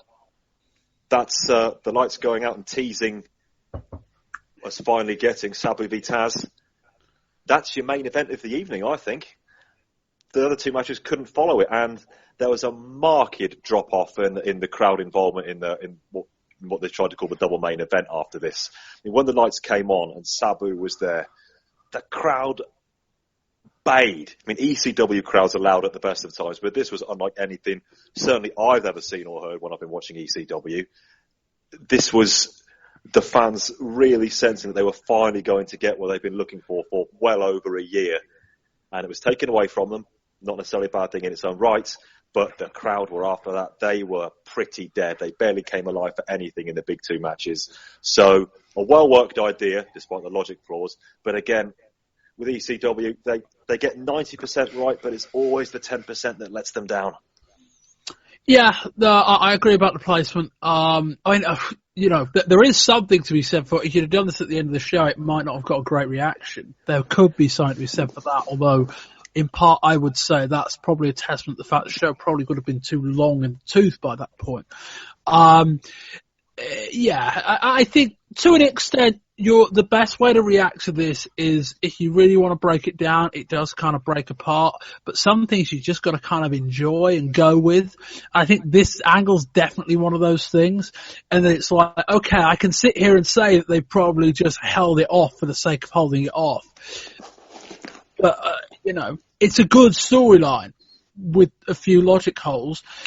But it's going to lead to, in theory, a really big match. And the match, sure, when it happens, should be really, really good. My only fear is that it's going to be a match, as we've seen with ECW a lot before, that they just won't have a winner of. Like we've seen that so many times before. They'll do a big match, there'll be some kind of shenanigans, whatever. Like, if anything, I'd love this to just be a one-and-done match. If we get it at the pay-per-view, Taz probably beats Sabu, or the other way around, and then that's it. And then we don't know more, a clean, like if you're going to build a big match like this, a proper big, 18-month feud, 2-year feud if you want to look back far enough, just build it to one big match and deliver it. Don't ECW the hell out of it, but we'll discuss that nearer the time. Move on. We got a promo from Raven. Raven calls himself the single greatest wrestler on the planet. Well, yeah, I mean, I suppose in the ring at the time he might have been correct. Just look, if you were looking at the group, well, in fact, no, Richards was in the ring. No, Stevie was in the ring, come on. Yeah, he's not even right there. Here's Richards in a suit-ish. He says he's here to give us some insightful commentary. You people wouldn't know a wrist lock from a wristwatch. Sure, you've seen plenty of Hurricane Ranas, plenty of moonsaults, but that is horseshit. To tell you the truth, I don't give a fuck if you enjoy this match or not. He's here to see Raven win the belt and see Raven give the people a wrestling seminar. Here we go. It's Raven with Tyler, Laurie, Stevie, Meanie and Nova versus the Sandman for the ECW title. Richards is actually doing commentary through the arena mic. Raven hits an arm drag into an arm lock before shooting into the Sandman into the ring post. Stevie says Raven is working Sandman's left arm, which is good strategy as Sandman is a lefty. Good point, that. Sandman sends Raven through the ropes by Richards. They get out of the way, but Raven hits the guardrail. Sandman says Raven into the guardrail once, then again, but Meanie and Nova catch him and Raven hits the Sandman blindside with a big kick. Raven goes for a left arm again. Sandman hits a low blow with Meanie distracting the ref. Sandman dumps Raven to the outside and gains control, working basically with one arm. God, I mean, Sandman with two arms is bad enough, but him trying to sell with one arm is probably even more dangerous. Sandman sets up a table, but Raven sort of bulldogs him through it. Raven runs at Sandman with a chair, but gets a boot in the face. Sandman hits a DDT, but appears to pick Raven up before the 3. Sandman decks the ref. Richards jumps onto Sandman, and Raven hits him with a chair. Raven hits a DDT. Nova and Richards set up a table. Meanie goes to the top. Richards goes for a super kick to Sandman on the table. Sandman ducks, and Raven gets super kicked. Meanie comes off the top, overshoots the table. Sandman covers Raven for a 2. Sandman gets super kicked. Raven drops a leg onto the table, which Sandman is buried under. Sandman beats Raven into the corner. Tyler jumps in to block him. So they're both kind of sat in front of each other. Rory comes up behind, takes a load of swings with the cane, and eventually hits Sandman. I can't work out if that was the plan or not. I think it probably was. Raven hits a DDT for a 2 count. Meanie squashes Sandman in the corner. Raven clips Sandman with a super kick. Raven hits a DDT for a 2 count. Here comes a piece of the guardrail. Raven loads up his boot, of course he does, misses a kick, Sandman rolls him up for a 2. The guard roll gets lent up against the ropes. Sandman hits a DDT onto Raven, and that will do that. Chris. Well, we'll start with the super positives. Stevie on commentary was so funny. These two, Raven's good, but you can only do so much carrying of how awful Sandman is. And even the story between these two is getting a bit sort of thin now.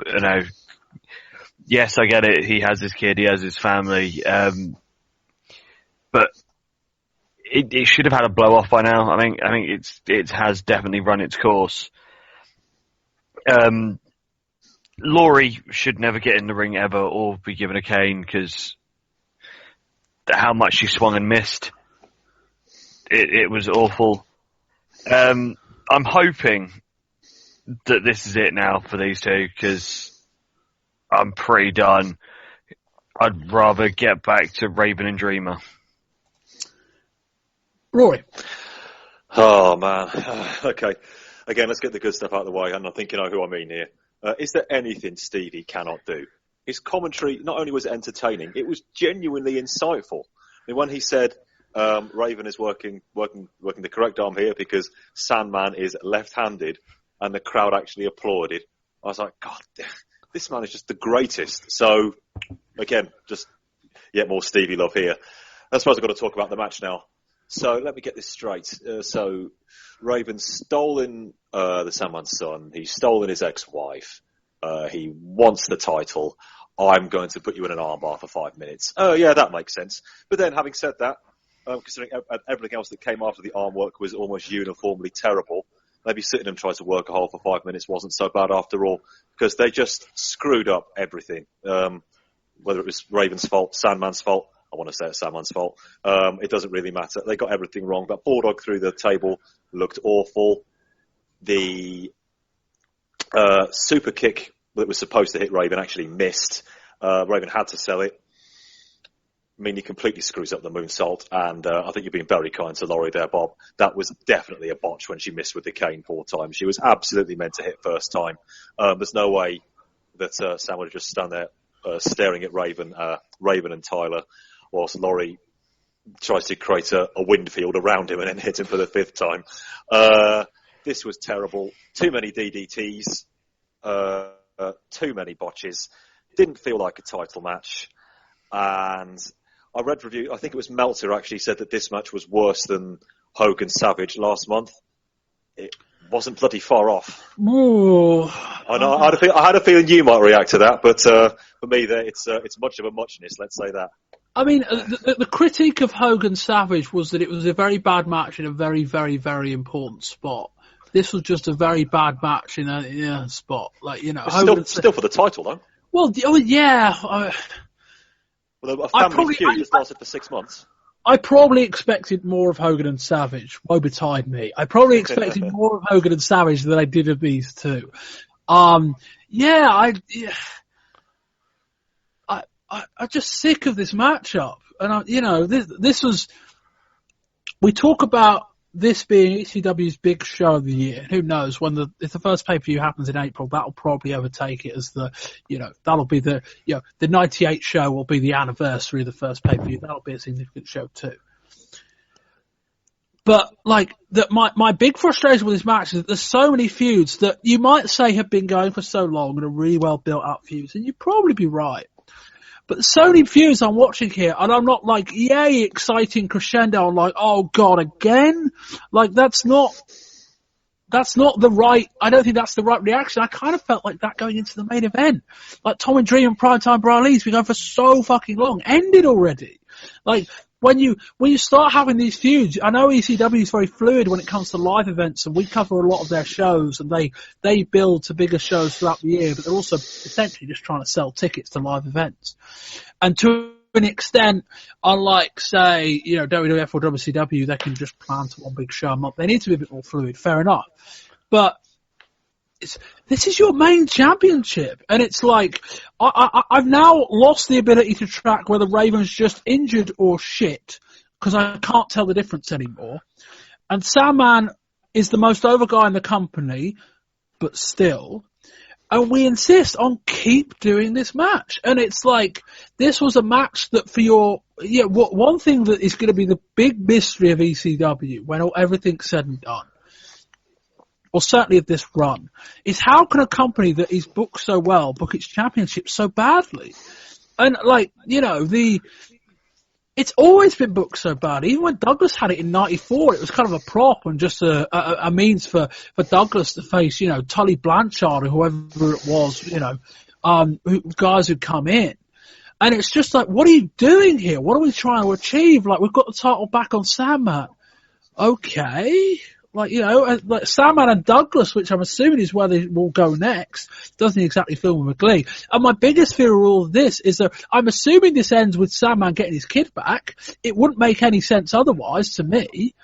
And Chris, the fact that Sandman hasn't got his kid back yet suggests we're going to get more of this match. And I'm not looking forward to that. Yeah, Chris, as you said, the fact that we haven't had a proper definitive end to the story could mean that we are going to get more of it, which really does suck. As a story when it started, it was quite interesting. It was well worked. It had the sort of real compassion to it because the fact that his kid was involved, but it would only really work better if the matches could even sort of semi-stand up.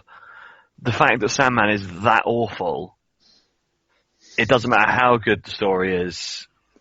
Because Chris, I've done it a lot of time. If the in-ring action doesn't matter, we're not watching a wrestling storyline anymore, we're watching a movie, right? And it's like, okay, alright, but how do you make any money off this? Other than this just being a bit of light entertainment.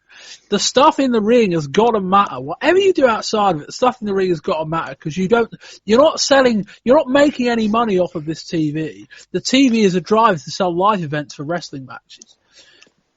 If the matches don't matter, what are you doing? Carry on, Chris. As you say, as the fact that these matches have been so awful and seem to be so pointless. I mean, it doesn't care how good the storytelling is. I mean, it's done. And you look at the guys on this card. You look at the Sabu and Taz story. You sort of know those two, when they get in a ring together, are going to be a good match.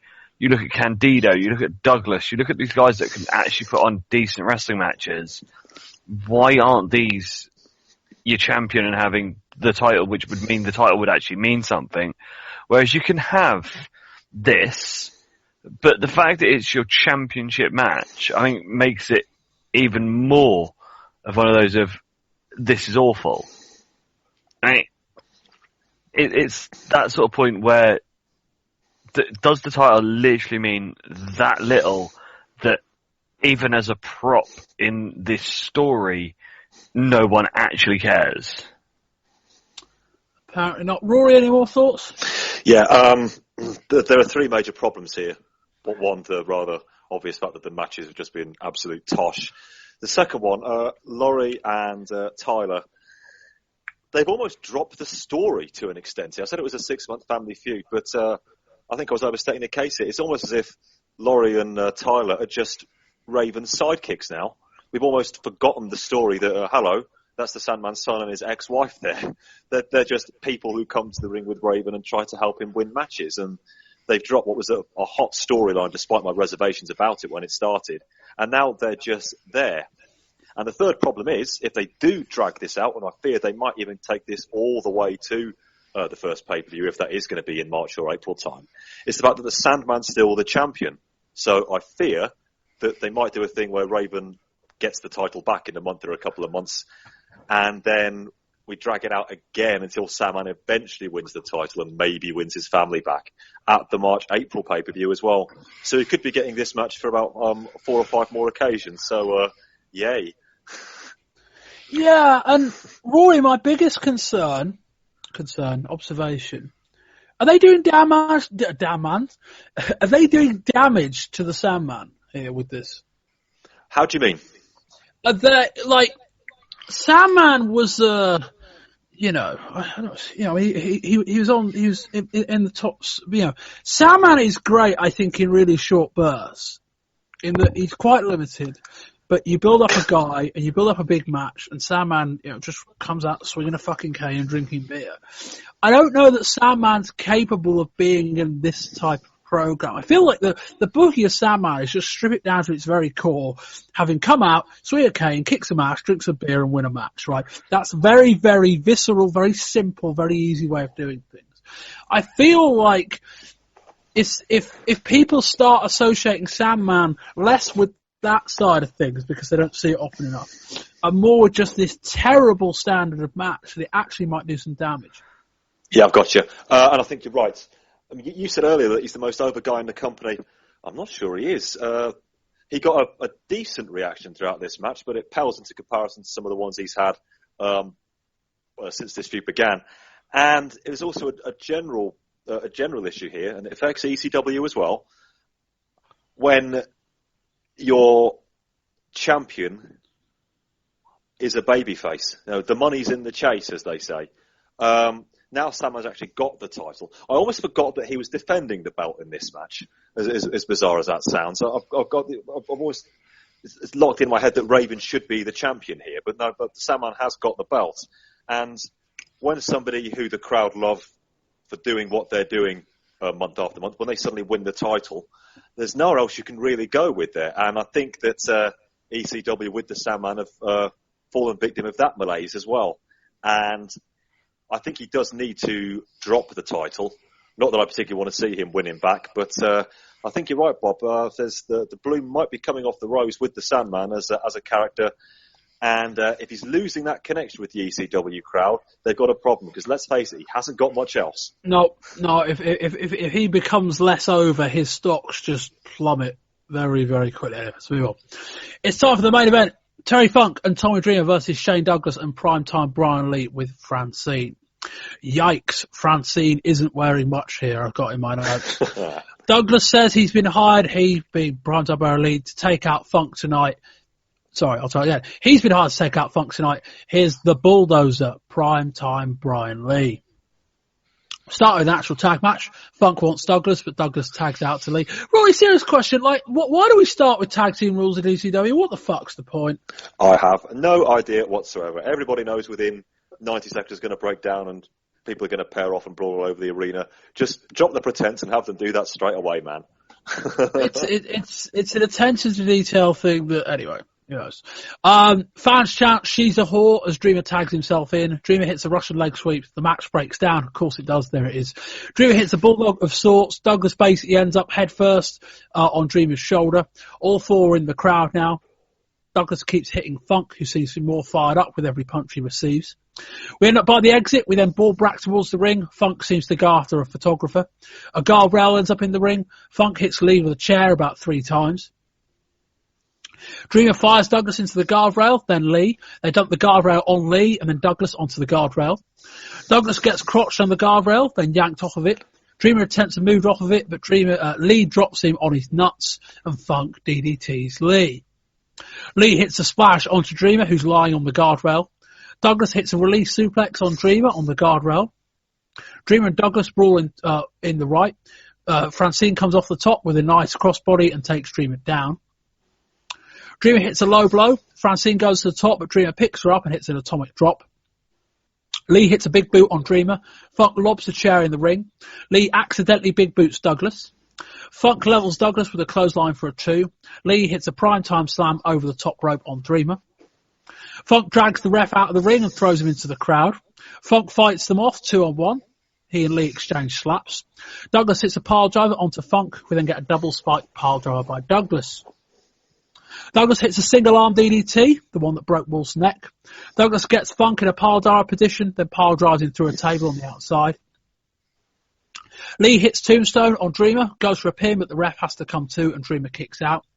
Douglas puts in a transmission type hold. Francine gets in Dreamer's face. Here's Beulah. She nails Francine with a baking tray and the two fight.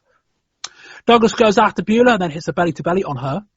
Douglas hits a crossbody into the crowd onto Dreamer. He and Lee and Dreamer are in the fans. Funk comes to, climbs to the top, and yes, Terry Funk hits a moonsault into the crowd.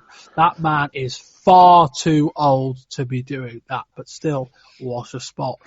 Funk hits Douglas with the knee, repeatedly with a chair. Repeatedly with a chair. Funk goes for a spinning toe hold, but Lee knocks him down. Dreamer nails Lee with a TV camera.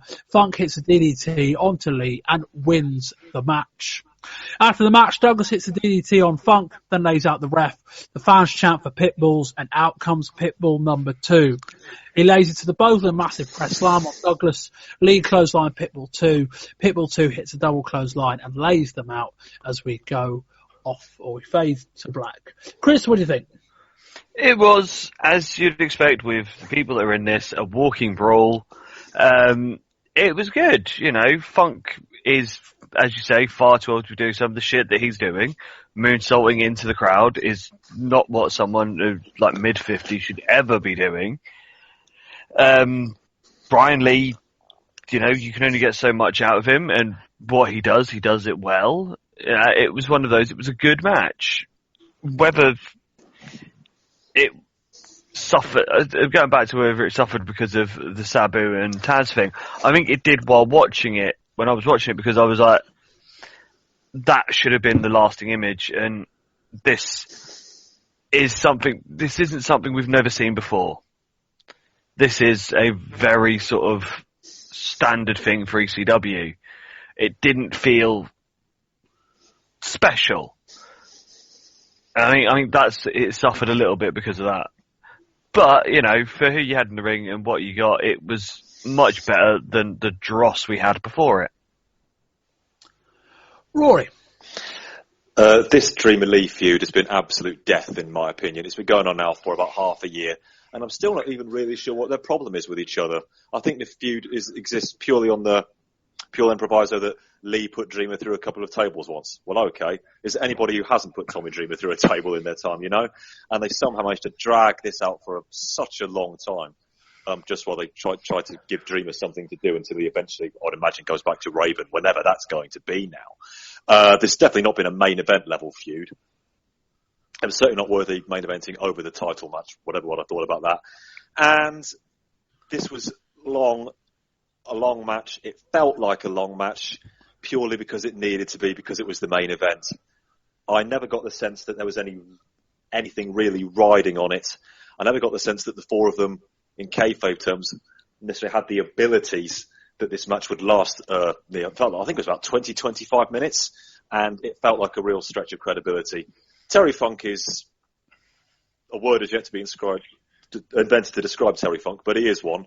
A moonsault at the age of 250. I mean, man, hats off. You're insane, but hats off. And that's a spot I think we're going to see a lot more of in the future, and rightly so. Is it? I hope not. I think we're going to see it a lot. I think that particular spot. I hope we're not going to see Terry Funk himself repeat it, but. Other people doing moonsaults into the crowd. I see. Right. Yeah. No. I mean the camera shot of that particular move being shown in video packages and that kind of thing. I'm with you. Yes. But say Terry Funk being Terry Funk, he's probably doing it again right now in a gym somewhere. Anyway, the finish. I can't explain the finish. I don't know what a video camera's got to do with anything. We thought we might as well end here as anywhere. We've got a nice spot with a spot on pop with Pitbull coming out. The crowd responded to that, which was good. But this didn't feel like a main event match. Everybody, Terry Funk aside, seemed to be going at it at about 70-75%. The crowd, again, didn't really care. And this was, especially for a main event of what is currently ECW's flagship show, this was a damp squib. Yeah, the show had gone quite long to this point, and this was too long a main event. I don't, as I always say, different in the arena to watching it on TV, or watching the video. I don't get the feeling the crowd were massively up for this. This was Terry Funk's return. It didn't feel like a massively big deal. The match didn't feel like a massively important match. And, this won't air on TV, it's a live event, etc., etc. But this is one of your big shows of the year, if not the biggest show of the year. just a random tag match without really any consequences. Like, is now that primetime Brian Lee has lost, is his feud with Dreamer over? Because if the answer's no, then what was the point? We talk about all of these feuds that have come into this show to make a more general point now. The only one that still feels like it's got legs is Douglas and Pitbull's.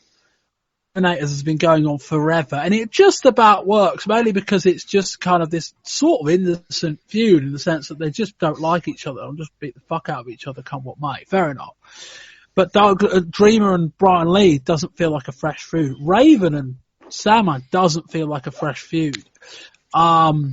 And Sabu and Taz, they're just about getting away with. It just doesn't quite fit for me. This match I don't think was very good. Save some nostalgia where Funk's concerned with him doing some of his greatest hit stuff and doing some legitimately dangerous things. It just, I kind of would have, if the show had finished with Raven and Sandman, I don't necessarily think anyone would have gone, well, this show was one match short. And I don't think watching this, they went, yeah, this was a main event worthy of the name. I don't know. Chris, any more thoughts before we hit our end of show? No, I think it's all pretty much done. I think we've covered the fact here was a damp squib. Rory? Absolutely. Just way too long. People didn't care. I didn't care. I have no idea where they go with any of these guys now, really. And they pose themselves a lot more questions that I don't think they have the answers to, and that's a problem. No, and I think there's questions to be made about the match order on this show as well. As I said at the top, a very front-loaded show. And, I feel like you could have made a much better show if you just rearranged it all. Put it all in slightly different order, put the Scorpio stuff on earlier, made the main event a bit less short, not have done the three-way dance, stuck the BWO stuff kind of in the final third of the show rather than opening up as a bit of kind of light relief and a good match in amongst all of that. And then probably I would have ended with the Sabu and Taz stuff. Rory, your overall thoughts on this show and a score rating out of 10? Okay. For all of that, and I think there's massive criticisms in it, I did still enjoy this show.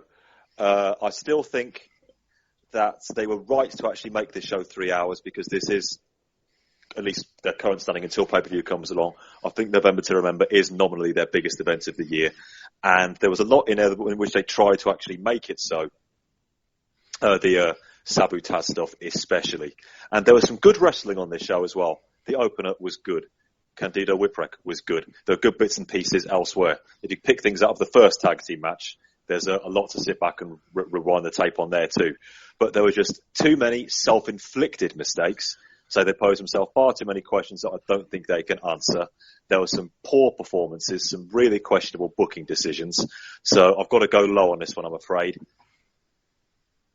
No, just thinking about it now, there was just enough watchable wrestling on this show to put it smack bang in the middle at 5. But with it being an ECW show, your mileage may vary. Chris? Well, it is an ECW show, and it has all the, as Rory said, all the ECW boxes. We've got some really, really good wrestling. We've got brawls, and as I said, if we could have, maybe not had the last two matches, it definitely would have been a higher score. There is stuff on this that you do have to go out of your way and see. The RVD Sabu Eliminators tag match is something you have to see. I think the Candido and Whitwreck match is something that has to be seen because you see how good both of those guys are. You can definitely do without not seeing Sandman and Raven. I don't think we can all go without seeing that ever again. So, all in all, it is an ECW show. Is it as good as the last 3 November to Remembers that have been, the big standout shows of each of the years, including last year's one that won Show of the Year? No. It's nowhere near as good as that show. It is nowhere to be seen by that, so I'm going to give it a 6.5. We've said most of the things that need to be said. I think a lot of people might look at ECW in this kind of year and go, wow, what a great set of feuds they had going on. And for a time it felt like that. But they kind of over-egged themselves probably August, September time when some things should have stopped. Like this is probably the big problem with ECW. Their shows are so fluid that nothing ever ends. And one of their biggest strengths is sort of kind of manifesting itself into a weakness of theirs. One of their biggest strengths is how fluid they can be in terms of, one, they've got to be because of their show structure, but also in terms of they generally flow from one program to another quite well. But equally, it feels like they got to August and went, well, we've got a big show in November. Let's keep these feuds going. And it kind of feels like that's backfired. And this show was an illustration of that. The action was often good, but rarely any better. They made too many mistakes, too many fairly basic mistakes. We give ECW a lot of credit for the Taz thing up top. They probably were a losing end by the end of the show in terms of the amount of things they got wrong. I'll give it a 4.5 out of 10. Okay, now it's time for my side of the story. February 4th, 95, double tables. Taz and Sabu win the tag team titles. I carry Sabu to the victory. Sabu gets another belt. Everybody knows the guy knows he's a mark for the belts. Feed his ego. Could post more Aptors magazines. Whoop-de-doo, who cares? Couple of months later, April 8th, three-way dance. At the time, biggest match in ECW history. Taz and Sabu both get phone calls from a Japanese wrestling promotion. I, of course, turned down the date. I'm already committed to ECW. Sabu, on the other hand, he calls me up. He tells me he's going. It's great money, he says. Okay, what about your word? I guess his word don't mean nothing. Well, that's fine. I go to Paulie, and I tell Paulie, either you fire him or I'm gone. I quit. April 8th, Paulie gets in the ring, publicly fires Sabu. I'm in the ring to make sure Paulie doesn't swerve me. Fine. Here comes the summertime. I break my neck. Why? Because I don't have a partner watching my back. The company panics. ECW panics. Paulie don't know what to do. So what does he do? He listens to the fans. They're calling back Sabu. Let's bring Sabu back. Yeah, like the fans know anything about this business. They bring back Sabu. It's a slap in my face. Slap in my face. So for 1 year, I call out Sabu. For 1 year, he doesn't answer my call. Because of fear. He fears me. And so he should. So everybody says to me at this last November to Remember, hey Taz, would you come out during the match, the three-way dance floor, and almost choke out Sabu? Why? Why? Sabu. All you had to do was come to me. All you had to do was come to me after you went to that drawer with the Eliminators and say, Taz, I'm fixing to go into this three-way dance. You and I, let's do it together. Let's let bygones be bygones. But no, you didn't do that. What about me, Sabu? What about Taz? Instead, you stay with Van Dam because you have your word with Van Dam. Your word with Van Dam. Van Dam, you saved Sabu the kicking of a lifetime. We move on to the final two TVs of the month. Nothing massive to report other than the promos that I will have played for you. We start on the 19th of November with an impossibly long stills montage from November to Remember. It's about 5 minutes long. Stars calls the Van Dam Sabu Eliminators tag match as perhaps the greatest they have ever seen. Just some stretch. Not even sure it's the greatest Sabu Van Dam match they've been in. But there we go. We see Taz opening promo from November to Remember. Then we get the BWO introduction and the clips of the match between Richards and Jericho. We then get the Devon versus Bubba match. We see Gertner on a stretcher backstage who's still directing Axel Rotten to cut his promo for him while he passes out, which was really good. And after that, we see the three-way dance tag match. This show, it should be said, we might see a bit more in December, but unlike a lot of ECW live events where we go, well, we're going to review it in a live event format, but you've seen 90% of it on the TVs that follow, you don't get that here. I get the feeling they're trying to sell a lot of tapes of this. Well, the fact that they keep showing that, in case you missed it, this is what you missed, snippets of the RVD Sabu Eliminators match. I mean, they are definitely trying to get some home video sales. We start with November 26th with Taz's side of the Sabu story. He says he carried them to the tag titles in early '95. Then goes on to mention April of last year where Sabu attended a date in Japan that he had turned down, and that Sabu was fired for not honouring his commitment to ECW. He says it was a slap in the face when Sabu was brought back and he had to go and get Sabu because Sabu wouldn't come and get him. We then see Rotten versus Myers from November to Remember. The following announcement has been paid for by the Blue World Order. We got a black and white promo from Richards, Nova and Meany. Meany says he's oozing blue cheesemo. We then finish with all of the Too Cold Scorpio stuff from November to Remember. And welcome to November 2016. Decision that I think we made at the end of last month was that we couldn't do the mass transit story justice without in 20 years ago mode, because there's too many things that follow, and I think I said to Rory before we came on air, this would make more sense if we did it in, say, February 97, because we'd have the benefit of a couple more months context and all of that. So we're out of 20 years ago mode to discuss what has become known as the mass transit incident. Chris, do you want to kick us off with a summation best you can of what's happened? I can always patch in anything I think you've missed, but I think you've got most of those notes. Yeah, right. So, on November 23rd, 1996, in Revive, Massachusetts, there was a tag team match that was booked that was meant to be Axel Rotten and Devon going against the Gangsters. For some reason, Axel didn't make the show, so a lad called Eric Kulis, who went under the ring name of Mass Transit, got put into the match. Unbeknownst to Heyman or anyone else, he was a 17-year-old kid. He'd come in, told Heyman that he was 23, said he'd trained with Killer Kowalski and had experience. So clearly, you know, one of these local guy got the job. We need a body.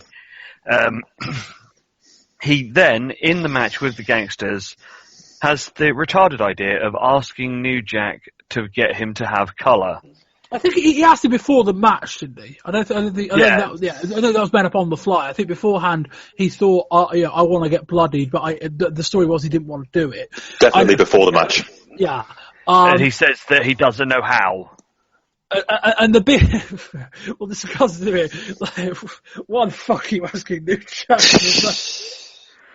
Jesus Christ, carry on, Chris. So, in the match, New Jack, depending on whose you believe, either has a surgical scalpel on a bit of wood, as what New Jack calls it, or just a big fucking knife, a Stanley knife type blade, if you believe some other people, just cuts into the lad's head they sort of roughly say it's about a 9-inch gash across the top of the head. And as you can imagine, with that, it pisses blood.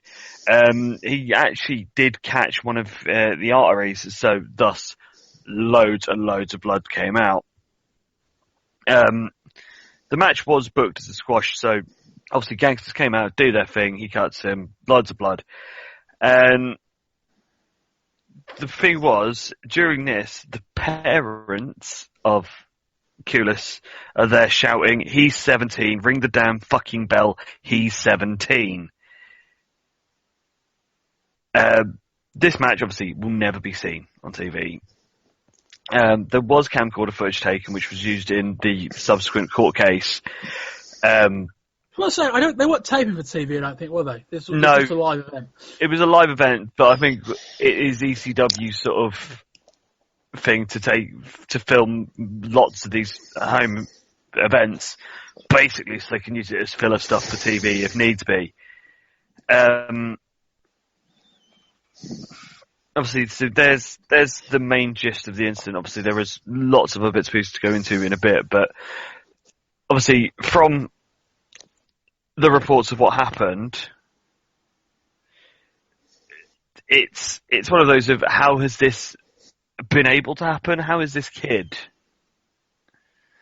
blagged his way onto a wrestling show, and why is he so so stupid that he wants to go, while in a match with New Jack, get colour. Yeah, and then, so that was kind of the story at the time. I'll fill in what happens after. I think Chris has got the notes, so he can correct me if I've got any of this wrong. But as far as I'm aware, they packed up all the blood best they can, and the stories differ as to what condition Kulas was in when he left in the ambulance. But apparently, Chris, was he actually sort of like, you know, did I pass my test or something like that? Was that part of what he was saying when... There was talk that that's what Devon heard him say as he was going out, but it's because there's so many bits of hearsay, there's not a sort of definitive on what was said as he was on his way out. So that happens, and then around a year or so later, Eric Kulas' dad works out that he can probably start taking some legal action on this. So that all ends up in a court case, I think at the end of 1998. Go on. Before that, because of this incident, well, I was going to come to that. TV. I was going to come to that in a minute. I was going to finish this bit, and then we'll look at the. Yeah, no, that's cool. The implications of what that had for ECW in the coming months. But that manifested itself into a court case, I think at the end of 1998, early 99, of which, as New Jack has told, and if you want to go on YouTube, you can find, let's say, some very forthright talking about his side of that story, and just go and seek those out. It's yes, those happened. But New Jack says he was offered a plea deal, as in, we are going to try and send you down for 5 years. We'll give you 1. I think, was it aggravated assault? Was it attempted murder? Was that what they were trying to get him with, Chris? They were trying to get him for attempted murder, which would have been life, but he was offered, if he takes a plea, he could do just 5 years. Right, that's right. For attempted murder. And then, but basically, as it kind of came down in the court case, there were a lot of people testifying on ECW's side about that Kulas was the one who asked for it, that he wasn't, you know, when he left the building, he wasn't like in life-threatening condition. He was in a, did I pass my initiation type mood, that kind of thing. And a lot of other things that happened, what was agreed, what was not, and stuff to do with, you know, what happens inside a wrestling ring is part of an entertainment show rather than an incident. You start charging New Jack with attempted murder for something that happens inside a ring. Can you charge someone for, you know, doing serious injury for something inside a ring? And, you know, we've always had this thing, we're always going to have this thing, that judges generally don't understand pro wrestling. I think they're getting better with it, but we are still in a position, certainly at this kind of time, where judges don't really know the difference between what's real and what's fake, and all that. Anyway, New Jack was eventually acquitted, and all of that happened, and a few years later, I think Kulas died due to problems with obesity, I think so the story goes. Nothing related to the incident. But yeah, Rory, we'll go on to the implications for ECW in a bit. Just fill us in your thoughts on this so far. This is just one of the. There have been many since as well, but this is without a doubt one of the blackest days in professional wrestling history. Even now, knowing. No, it was. Let me tell you why. Because this was based on what we know now about what happened. This was ECW. But Paul Heyman was told what he was told. I don't necessarily blame Heyman, but this is a situation where a 17-year-old kid with apparently no more than 10 matches experience under his belt is able to convince people that he's not 17, he's 23, that he's been professionally trained by Killer Kowalski, and he is able to get in the ring, and very few checks and balances are done. Apparently, he, according to Paul Heyman in the DVD Rise of All of ECW documentary, falsified his documentation. Okay, the reason this is so black is because this should never have been allowed to happen. What is this story any different if he's 18? No, I don't think his age is necessarily. Like I don't think his age is really all point that important anyway. Like yeah, but he still lied about it though. He still pretended he was 23. I.e., old enough to have been in a lot of matches and who's that on? Was trained. That's on him. Who's on? That's probably who's on the Kulas' hook for fault, that? and very possibly Kulas' dad's fault as well. I say there are many places you could point the blame here. I don't think anybody comes out of this completely blameless, just to say the very least. But the fact that this was allowed to happen, and as much as you can correctly, in my opinion, criticise Kulas and Kulas' family. I just think watch the footage. Everyone, I agree, but everyone just comes out of this story terribly. New Jack sounds like a cunt. Let's be honest, right? And to an extent, and time will change this kind of thing. But New Jack has, you watch some of his shoot promos in the years following, and New Jack comes across like just a massive cunt about the whole situation. But I get the feeling, to a certain degree, he's developed that kind of thing just because of what followed with the court case and stuff. I think it was more, it manifested itself as he thought he didn't do any wrong, and then they had the gall to try and send him to prison, and he ended up kind of responding to that by coming with this very, very defensive attitude to the whole thing. I've seen the footage. It's a ugly ass cut. Let's be honest. That was a proper, he hacks into his head. He hacks into it's not a blade job as we understand it. So give the suggestion that his head was cut while bashing into a turnbuckle and hit with a chair. He hacks into his head. I just don't. I don't want to say 70. And that should never have been allowed. New Jack or no New Jack. No, but all right. I just don't think anyone comes out of this. I don't feel that sorry for Kulas in this. No, I agree. No, I agree with you. He came across, by the sound of it, backstage. He came across as a bit of a Bertie Big. You lie about your age. You asked to be bladed by New Jack. Like, come on. Like, you don't have to watch that much ECW to know that this isn't all a gimmick, right? And then, it went a bit wrong, but like I say, I think he was okay once they stitched him up. I think after a few weeks he was all right. Long story short. Yes, this is true. This is true. Yeah, what it came to represent, though, I think was horrible, and I still think it is horrible. This is just the professional wrestling business. People involved in the professional wrestling business, people who should know better, Kulas or not, going too far. But at the same point, you say that, how you even look at stuff today, look at CZW, look at things like that. There's still people that are doing shit that doesn't make it right. With. I'm not saying it does make it right, but there's still people that are doing shit with light tubes or stuff like that. They took the extreme even further than what ECW did. I've seen a match where Dean Ambrose, like in his CCW stuff, has got a fucking angle grinder against someone's head. Jesus. This is the thing. This isn't as bad as it gets. There is shit that gets worse than this. The big problem with this is that a kid somehow has managed to blag his way in, which, if you think wrestling at this point, let's call it somehow. I mean, it's fairly obvious what happened. Well, it's not like wrestling companies, unless they're a proper nationwide international company, do massive amount of checks. But no, but this thing, there's still. Says I'm 22, and he's got paperwork to back that up. I think the age thing here is overblown as part of this story. I don't think I think if he's 18, I don't think this should be any less of a story. It probably would be, but I don't think the fact he's 17 is a big deal here. I think the fact that he's 17 is why there's a court case, because he's a minor. Well, yes. Well, okay, all right, yeah, I'll give you that. So the age is the important thing here, because I don't think is my point. If it wasn't for his age, this would just been local jobber gets fucked up. If he's 22, it's local jobber gets fucked up, blagged his way onto a show, shouldn't have been there. Boo boo. But that's why I don't think the story is I don't think the age. I know you're right. It became a court case in a large part because of his age, but I don't think if he's 18. This is for me, the story isn't much different, and yet the implications of it probably are. So I'm not saying it wasn't important. I just don't think it should be. I don't think the fact he was 17 should be this massive factor in this story.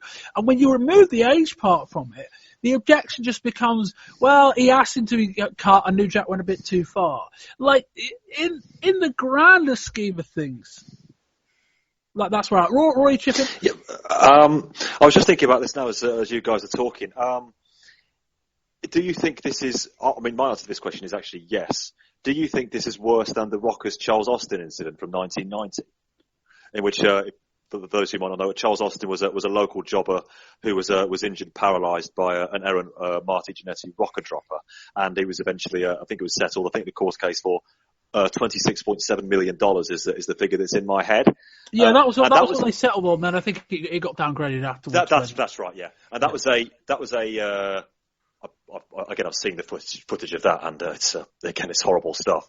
That was a pure accident, a horrible accident. But you can almost file that under in the heavily underline it, of course, as almost that these things happen in the wrestling ring.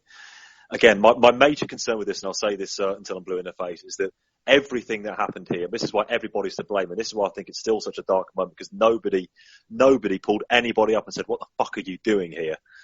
Everybody is to blame. And it was something that didn't need to happen in any way, shape or form. And that's what I still find now. I first heard about this, 2001, 2002? And that's why it's still, for me personally, it's still such a horrible moment, even though in the medium term, it didn't necessarily do Kulas any particular lasting damage. Okay, he did lose his life sadly a few years later for other reasons. But it's the fact that this was people in the wrestling business going too far, people who know what professional wrestling is, and not being responsible enough to work within their own parameters of professional wrestling. And I just want to say about you brought up CZW, Chris.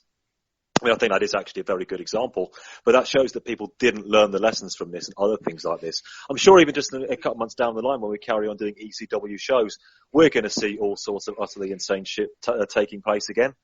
It's in the short, medium and long terms. It is, I know. People didn't learn from this. Take New Jack shooting these with a grain of salt, but isn't there a scaffold match down the road where New Jack said, am I imagining this, where he said I threw him off the scaffold and I didn't care whether he lived or died? Did that happen? Oh, is that coming up? Then yes. If that's still coming up, then yes, that's when they lobbed him off the balcony. That's right. Where around the edge of the arena, there's a little balcony, and he lobbed him off there. And even that one. So that is still packages to this day. People still are making play out of that. That spot, if it's the one I'm thinking of, still gets shown to this day. People saying up, "Hey, look how mad and crazy ECW was." People just don't learn. But the slightly odd point I was getting at was that I get the feeling there's worse from New Jack to come, which probably isn't that constructive in this kind of discussion. But yeah, it's Rory. Let's switch focus slightly because we've got quite long here. We could keep going round and round in circles. The WWE treatment of this incident. Now, I don't know if Chris has gone back and watched it. I certainly haven't. But this week you went back and watched the Rise and Fall of ECW doc. And this incident, because I actually don't recall it being mentioned at all on the documentary. And from what you recall, from what you saw, it wasn't very much. No, a boring technical point here. I was just going to watch that because I've got the DVD, but the documentary is on the network now. So I was just fast forwarding to find the piece where they talk about this incident. I fast forwarded, I rewound. I couldn't actually find it, so I saw it. I just watched the entire documentary again from the start, and it is a fantastic documentary if you haven't seen it. But it eventually comes in about 58 minutes, and the entire length is probably just over a minute. You see a contrite Paul Heyman who briefly talks about Kulas lying about his age and falsifying his documentation. We then get a brief shot interview of Devon with stock footage of New Jack playing behind him, of basically saying he was a mass transit with a guy, don't like a bus driver. New Jack, I think the exact quote from this is, New Jack beat him up pretty good, man. And there were lawsuits and stuff. And that's all we hear about that. We then get a brief shot from Heyman saying that this eventually, on Christmas Eve 1996, meant that their pay-per-view was cut. And that is all we get. Immediately before that on the documentary, we get the Sandman crucifixion incident, of which footage is actually shown. Remember, I didn't actually make TV at the time in October 96, and they talk about that at length, where they thought where they crossed the line, how offensive they thought it was, Kurt Angle's reaction, etc., etc. Yeah, I still think, therefore, that the mass transit incident, which I think a lot of people might well have sat down and watched a documentary to try and learn a lot about, is so glossed over, indicates to me that certainly when this documentary was made back in 2004, that for a lot of people still involved, who are involved in ECW, it's still a very, very somber, very, very somber subject. It seems to me, Rory, Yep, go ahead. It seems to me like you're trying to accuse the WWE of revising history. Oh, God. Heaven forfend. I mean, I would think very, very long and very, very hard before you start implying that WWE... What? I mean, absolutely, Bob, yes, absolutely, you're quite right. What other examples are there of that ever happening? Might just start, tweaking history just to, suit their own argument. Get away. So, you were just saying, obviously, about the WWE documentary. A better one to watch, actually, that covers mass transit a bit more, is the Forever Hardcore one, which was done by Paul Wash. Because that gets a lot of people sort of going on about what happened backstage more and a lot more into the actual what was going on at the time, more than it being sort of just as the WWF one was like, it happened. He was naughty, he lied, and had done with it. Whereas this has, it's got Kid Cash, or as we know him at the moment as, Scott Devon, Jericho, Goliath, Benoit, Guerrero, Malenko, Flash. He's on there. You get a bit from, obviously, New Jack's there, pleading the New Jack story as only he will. So obviously that sort of gives it a bit more detail in it. So obviously if you haven't seen that, it's definitely worth a watch, and you can probably, I know most of it's on YouTube, so you can sort of watch it on there if you can't get a copy from anywhere else. But that covers it in a lot more, because I think because it doesn't have the company behind it, where obviously WWE. Well, it's also more the point, and one of the big criticisms one of the big criticisms of the Rise and Fall of ECW documentary is a very romantic look at ECW. It's like, we'll show you the negatives that we're happy to show you, but other than that, we'll tell this story of this big happy family, and we'll laugh and joke at all the illegal shit they did, because it's not relevant anymore.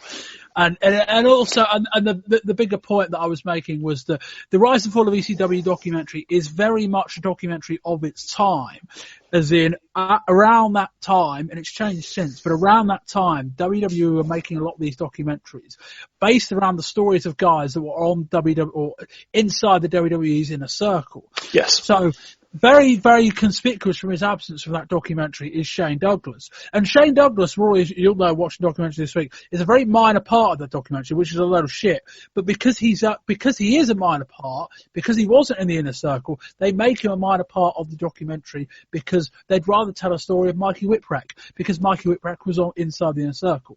So someday I'm going to sit down on this podcast when the ECW stuff's done, and we're going to rip that documentary apart and try and fill in some of the gaps and the whys and what fors. And the other big name conspicuous from his absence from the documentary is Terry Funk. And trying to sell the 1993 to 1996 ECW, which is probably the first hour of that documentary, without Shane Douglas and Terry Funk, is basically like trying to tell that documentary without the two of the most important guys around. And they could have still told the story without them, but they just decided, for the sake of the documentary, we don't have Shane Douglas, so we're just not going to talk about Shane Douglas that much. And so obviously they mentioned the bit in August 94 with the belt, and then they move on. They don't mention any of the other stuff. And to an extent, a documentary, you've got to cut some stuff, but they got some stuff that wrong. Anyway, the other part of this discussion is what's to follow. Now, we're going to discuss this in 20 years ago mode in the coming months. But it's an important thing to mention now, at least in short, because I know we're running long on time. But Chris, the second half of this story is what the implications of this incident within the 6 months that follow, which is, amongst other things, that Bruce Mitchell gets involved, the Tertiary Torch gets involved. We're going to find out all of that happens. But the pay-per-view companies start to get wind of this incident, and they start going, actually, this isn't like the WWF and WCW. We're not going to run this anymore. So Chris, you're going to talk to us about that and what we can kind of expect going forward. So, as Rory said, on Christmas Eve, Request TV, who, from what I could found out at the time, like the third biggest pay-per-view provider in the States, Paul said they were not going to cover Barely Legal at all. Heyman begged and pleaded to try and get them to change their mind, but they were having none of it. And it also meant that the original date for the pay-per-view was put back as well. As we mentioned in the news part of this, they were sort of trying to aim for March, but then gets put back to April because of this. Then on top of that, the Inside Edition, which is a topical news show of the time in the States, actually had an interview with Kulis and his family, which basically showed the footage on national TV of him getting cut by New Jack. They sort of tried to get ECW on to sort of retort to it, but they weren't having none of it. So instead, because ECW didn't want to sort of go on and play ball, they basically vilified the company and made them look out as if they were the worst thing in the world. And then sort of that then led into the lawsuit and then everything that obviously followed. Rory, any thoughts on this story? Yes, I want to talk about the cable company, actually. Did they really think... so what was the name? Was it Request TV? Was that the name of the company? Sorry, Chris, Request. Okay, did they really think when this guy, this brash New Yorker by the name of Paul Heyman, who runs a company called Extreme Championship Wrestling, okay, did they really think they were going to be getting some sort of WWF/WCW knockoff here? Now, I'm not saying they weren't right to pull the pay-per-view after what happened, but the point I'm trying to make is it ties into a greater tale, which I still think is the case to this day, that mainstream outlets just don't understand professional wrestling. Mainstream broadcasting outlets don't understand professional wrestling. So I'm going to defend ECW here to a small point and say that maybe Request TV completely got them wrong. It sounds like they did. Because, Chris, like you mentioned actually in the news, that Request TV, they actually wanted to run the pay-per-view live, didn't they? It was Paul Heyman, in fairness to him, who wanted to try and run it on a tape delay to perhaps, maybe, I don't know, I might be... No, I think you're giving him far too much credit for that. Maybe I am giving a bit too much credit. Look at what we just seen. Live, and it wasn't anything to do with that. As much as I dislike a lot of what Paul Heyman has actually done, I still have an inordinate amount of respect for a Paul Heyman guy, you might call me, if you like to coin a phrase. So maybe I'm giving a bit too much credit there. But yes, surely the company would have known what they were getting in for. I mean, as we now know, they eventually did relent, and ECW managed to stay on pay-per-view just about until the end of their existence. But it just ties into a major point that not enough people, even on the most basic terms, really understand what professional wrestling is. And I think especially after an incident as admittedly terrible as this, I think to some degree, even now here in 2016, and the pay-per-view itself doesn't really exist, and TV companies perhaps, USA Network and Pop accepted, they're not really relevant anymore. I still think, as far as the mainstream is concerned, professional wrestling is always going to be banging its head against the wall. And probably not without justification sometimes. Indeed. There's a case to be made that perhaps is understandable, but every step pro wrestling takes forward, it often seems to take 2 steps back. Without a doubt. And I will finish this by kind of saying what I said a lot on the UFC shows, because we did those out 20 years ago, Mo. ECW spends the next 6 months, 12 months fighting the idea that it's not UFC, and UFC spends the next however long fighting the idea it's not wrestling. It's a weird, it's this weird juxtaposition. Everyone thought, well, ECW can't be wrestling, and it probably doesn't help that ECW actually did say, oh, this is a shoot fight. Yeah, thanks, man. And then UFC has to go around trying to convince people it's not wrestling, because that's got its own negative stigma.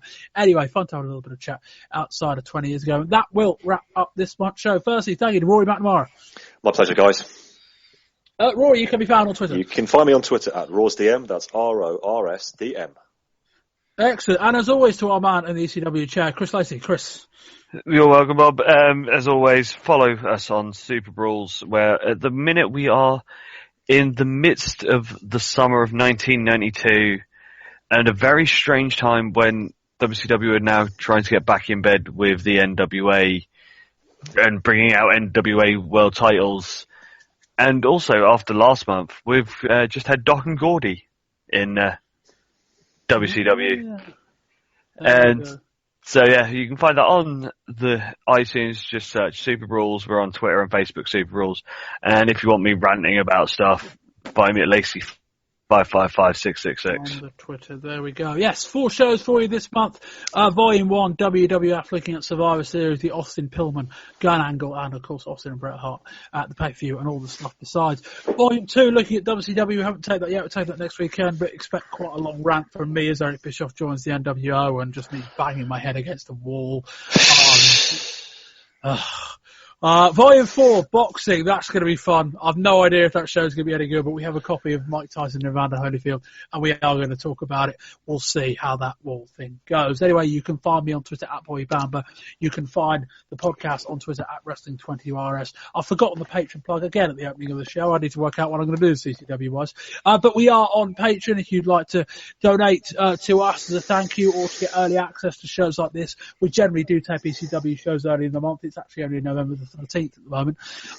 If you'd like to get access to shows like this, you can by donating $5 a month to us on Patreon, get access to that. Or if you just want to say thank you to us for enlightening your lives, or just remind you of shit it all was, you can find out all about that. Patreon.com/Wrestling20RS. Links are on the website and in the podcast description. Wrestling20RS.com. Everything's on there. Really, we're on iTunes.